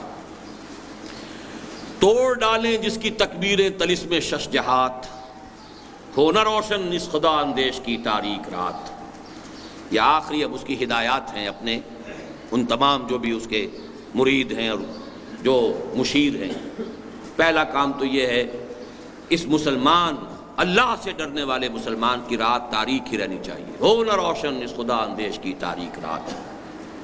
اور وہ کس طرح تاریک ہوگی؟ ان مسائل میں الجھاؤ۔ یہ مسائل وہ ہیں جو غلام احمد قادیانی نے اٹھائے تھے اور جس کے اندر ایک بڑا طوفان اس ملک کے اندر جو ہے برپا ہو گیا تھا۔ ابن مریم مر گیا یا زندہ جاوید ہے؟ حضرت مسیح علیہ السلام کا انتقال ہو گیا یا یہ کہ وہ زندہ آسمان پر اٹھا لیے گئے؟ اس پہ طوفان بحثیں شروع ہو گئیں۔ ظاہر بات ہے جو ریشنلسٹ تھے، جو سائنٹیفک اور سائنٹیفک ریشنلزم بھی نیوٹن کے دور کا، نیوٹونین فزکس کا، وہ سب بہہ گئے اس کے اندر۔ ابن مریم مر گیا یا زندہ جاوید ہے، یہ تو اور ایک قدیم مسئلہ ہے صفات ذات حق، حق سے جدا یا عین ذات۔ یہ پرانا علم کلام کا مسئلہ لا ینحل، لیکن اس کی شرح کا اس وقت موقع نہیں ہے۔ آنے والے سے مسیح ناصری مقصود ہے یا مجدد جس میں ہو فرزند مریم کے صفات؟ یہ پھر خالص قادیانی مسئلہ ہے کہ جس کی پیشن گوئیاں احادیث میں ہیں وہ وہی حضرت مسیح نہیں ہوں گے، عیسیٰ ابن مریم جو ناصرہ میں جن کی پیدائش ہوئی تھی، ناظرت، بلکہ یہ تو کوئی ایسے مجدد ہوں گے جس میں ابن مریم کی سی صفات ہوں گی۔ ہے کلام اللہ کے الفاظ حادث یا قدیم، امت مرحوم کی ہے کس عقیدے میں نجات؟ یہ قدیم مسئلہ اسی طریقے سے تھا کہ جو عباسی دور میں پیدا ہوا تھا، قرآن مخلوق ہے یا غیر مخلوق ہے، اور الفاظ جو ہیں اس کے حادث ہیں یا قدیم ہیں۔ کیا مسلمان کے لیے کافی نہیں اس دور میں یہ الہیات کے ترشے ہوئے لات و منات؟ لات و منات دیکھیے اب یہاں پر یہی سارے مسائل اور وہی جو کچھ ہم نے کہ بنا لیا ہے اصل جن کو توجہات کا مرکز، یا ریچولز اور یا یہ الہیات کے یہ مسائل۔ لات و منات کیا نہیں کوئی غزنوی کارگہ حیات میں، بیٹھے ہیں کب سے منتظر اہل حرم کے سومنات۔ تم اسے بیگانہ رکھو عالم کردار سے، خیر اسی میں ہے قیامت تک رہے مومن غلام۔ غلامی کی جو بدترین شکل اس ملک پہ اس وقت آ رہی ہے، نوٹ کر لیجئے، وہ اقتصادی غلامی، مالیاتی غلامی۔ خوشحالی آئے گی، billions and billions of dollars آئیں گے، خوشحالی ظاہری، ہر شخص سود کے اندر جکڑا ہوا ہوگا، ہر شخص کولو کے بیل کے طریقے سے کام کرے گا۔ کولو کے بیل کو بھی کچھ نہ کچھ تو کھانے کو دینا ہی پڑتا ہے، وہ دیا جائے گا، لیکن سارا خون نچوڑ کر جو ہے وہ ورلڈ بینک اور IMF اور ان کے ذریعے سے یہودی لے جائے گا، چوز کر لے جائے گا۔ یہ نظام ہے کہ جس کے ہم گرفت میں پورے طور پر آ چکے ہیں، اور وہی ورلڈ بینک اور IMF کے گماشتے ہیں جو اصل میں اس وقت حکومت کر رہے ہیں۔ ہماری ساری ڈیٹیلڈ اب پالیسیز ان کی بن رہی ہیں۔ تم اسے بیگانہ رکھو عالم کردار سے، تا بساط زندگی میں اس کے سب مہرے ہوں مات، خیر اسی میں ہے قیامت تک رہے مومن غلام۔ چھوڑ کر اوروں کی خاطر یہ جہان بے ثبات، ہے وہی شعر و تصوف اس کے حق میں خوب تر، جو چھپا دے اس کی آنکھوں سے تماشائے حیات۔ شعر ہو، تصوف ہو، روحانی جو ہے منزلیں طے ہو رہی ہوں اور عروج ہو رہا ہو، تقرب بالنوافل ہو رہا ہے، لیکن زندگی کیا ہے، کیا ہو رہا ہے، کیا معاملہ ہے، کس کا نظام ہے، کس کا قانون ہے، کس کے لیے یہ ساری بساط، اس کا کوئی۔ ہر نفس ڈرتا ہوں اس امت کی بیداری سے میں، ہے حقیقت جس کے دین کی احتساب کائنات۔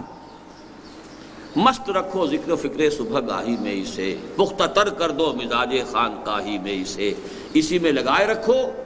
باقی یہ کہ کہیں جہاد کی طرف، اقامت دین کی جد و جہد کی طرف، باطل کے ساتھ پنجہ آزمائی کی طرف، حق کا بول بالا کرنے کے لیے سربکف ہونے کی کوئی اس کے اندر کوئی امنگ، کوئی آرزو پیدا نہ ہو۔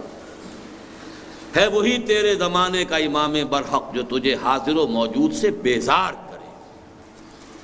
یہ جو علامہ اقبال کی جو کیفیت ان اشعار کا آخری بند میں آئی ہے، جو کرب ہے اس کے اندر، درد ہے۔ بظاہر تو بڑا انداز جو ہے شاعرانہ ہے، لیکن واقعہ یہ ہے کہ اس میں جو سوز ہے، درد ہے، امت مسلمہ پر جو تنقید ہے، جو ان کے حالات و کوائف کے بارے میں انہیں اپنے اندر جو بھی رنج کی کیفیت محسوس ہو رہی ہے، اس کا کلائمیکس ہے علامہ اقبال کی نظم ذوق و شوق. کس سے کہوں کہ زہر ہے میرے لیے مے حیات، تازہ ہے میرے واردات، کہنا ہے بزم کائنات. کیا نہیں کوئی غزنوی کارگہ حیات میں، کب بیٹھے ہیں کب سے منتظر اہل حرم کے سومنات. اور قافلہ حجاز میں ایک حسین بھی نہیں، گرچہ ہیں تابدار ابھی گیسوئے دجلہ و فرات. بہرحال اس امید میں جو علامہ اقبال رہے ہیں، تو میں ایک بات شروع میں جو کہنا چاہتا تھا وہ میں آخر میں اب کہہ دوں کہ علامہ اقبال کا یہ معاملہ جو ہے شاعری کے ساتھ، جیسا کہ میں نے عرض کیا شروع میں گل و بلبل کی شاعری بھی تھی اور وہ فراق اور ہجر کی شاعری بھی تھی، پھر ملی شاعری آئی ہے. آخری دور جو ہے وہ خالص پیغام ہے علامہ اقبال کا، اور اس کا خلاصہ ملخص جو ہے یہ نظم ہے. چنانچہ اسی دور میں انہوں نے یہ بھی کہا، مرا یارا غزل خانے شبردن، مجھے تو لوگوں نے خام خواہ غزل خان سمجھ لیا ہے. نغمہ کو جاؤ من کو جا ساد سخن بہانہ ایست، سوئے قطار می کشم ناقہ بے زمام را. میں نے تو اس کو ذریعہ بنایا، کہاں شاعری، مجھے شاعری سے کوئی تعلق نہیں. یہ جو مسلمان قوم ہے کہ جو بکھر گئی ہے، منتشر ہو گئی ہے. قافلے میں اونٹ چلتے ہیں ساتھ ساتھ ایک قطار کے اندر، سوئے قطار می کشم، یہ ناقائیں جتنی ہیں اور یہ جو اونٹ ہیں اور اونٹنیاں ہیں یہ بکھر گئی، منتشر ہو گئیں. انہیں ایک قطار میں لانے کی کوشش کر رہا ہوں کہ ایک سینس آف پرپس ہو، ایک ڈیسٹنی سامنے ہو، ایک مقصد ہو، ایک زندگی کا نصب العین ہو، اس کے لیے جد و جہد ہو، اس کے لیے ایک نظم جماعت ہو. چنانچہ میں آپ سے آخری بات جو عرض کر رہا ہوں وہ یہ ہے کہ علامہ اقبال نے، میں بلکہ تذکرہ کر دوں کہ ڈاکٹر برہان احمد فاروقی رحمہ اللہ، ابھی زیادہ دن نہیں ہوئے ان کے انتقال کو، انہوں نے اپنی زندگی کے آخری دور میں ایک بہت بڑا احسان کیا ہے ہم پر. انہوں نے کچھ خط و کتابت ریلیز کی ہے ایک کتاب کی شکل میں، جو 7 فرینڈز کالونی ملتان روڈ سے مل سکتی ہے، جو آل پاکستان ایجوکیشن کانگریس کا ایک مرکز ہے. اس سے ثابت ہوا ہے کہ بالکل انہی ایام میں جبکہ علامہ اقبال نے یہ نظم کہی ہے، وہ بیعت کے اصول پر ایک خالص دینی جماعت بنانے کی تیاری کر رہے تھے. یعنی مسلم لیگ کے لیے جو کام کیا انہوں نے، جس نہج پر کیا، وہ سب کو معلوم ہے. لیکن وہ خط و کتابت جو ہوئی ہے اور اس کے لیے باقاعدہ بیعت نامہ تیار ہو گیا ہے اور اس کے لیے سارے میدان ہموار ہو چکا تھا، لیکن بعد میں کچھ اپنے ساتھیوں کی طرف سے ان کی کم ہمتی سے بددل ہو کر وہ بات رہ گئی. لیکن وہ پوری تفصیل کہ سوئے قطار بھی کشم ناقہ بے زبام را، کہ بیعت کی بنیاد پر، اور خاص طور پر نفی کی ہے یہ جمہوری ادارے اور اس طرح کی جماعتیں بنانا، یہ بالکل غلط کام ہے. اصل طریقہ ہے بیعت کی بنیاد پر، امارت کے اصول پر جماعت بنانا، تاکہ وہ دین کی اقامت کے لیے اس ابلیس کے ساتھ پنجہ آزمائی اس کے بغیر نہیں ہو سکتی. ایک ایسی جماعت کہ جو ایک شخص سے بیعت کر کے سم و طاعت فی المعروف کے رشتے کے اندر منسلک ہو چکی ہے، اس کے بغیر ابلیسی قوتوں کا مقابلہ ناممکن. وقت اگرچہ زیادہ ہو گیا ہے، میں 15 منٹ آپ کے اور دوں گا آج، پھر دو جمعوں کی چھٹی آپ کو دے رہا ہوں. اس کے بعد میں نے عرض کیا تھا 15 دن پہلے یہاں کہ پاکستان میں حکومت کی تبدیلی کا موسم شروع ہو چکا ہے، اور سن 77 کی سی صورتحال شاید جلدی پیدا ہو جائے. اب آپ نے دیکھ لیا اس کے شواہد جو آئے ہیں. آج ایک تعلیم یافتہ نوجوان اور ایک باقاعدہ سیاسی عہدیدار، عام کارکن نہیں، اس کی ہلاکت کا معاملہ ہو گیا ہے، اور یہ گویا کہ جلتی پر تیل ڈالنے والی بات ہو جائے گی. اور اس میں وہ سارے اب موجود ہیں امکانات جو ہیں، پوٹینشیلٹیز کے کوئی بڑی تحریک جو ہے اٹھ کھڑی ہو. لیکن یہ کہ میں نے پچھلی مرتبہ بھی کہا تھا، اب پھر کہہ رہا ہوں، اب جب یہ ہنگامہ ہوگا، جب شور ہوگا، جب سب کچھ ہوگا، تو اسلام کا نام بھی آئے گا، دین کا نام بھی اچھلے گا، کچھ مولوی حضرات بھی نمایاں ہوں گے، کچھ ان کے جو بیانات بھی ہیں وہ شہ سرخیوں سے آئیں گے.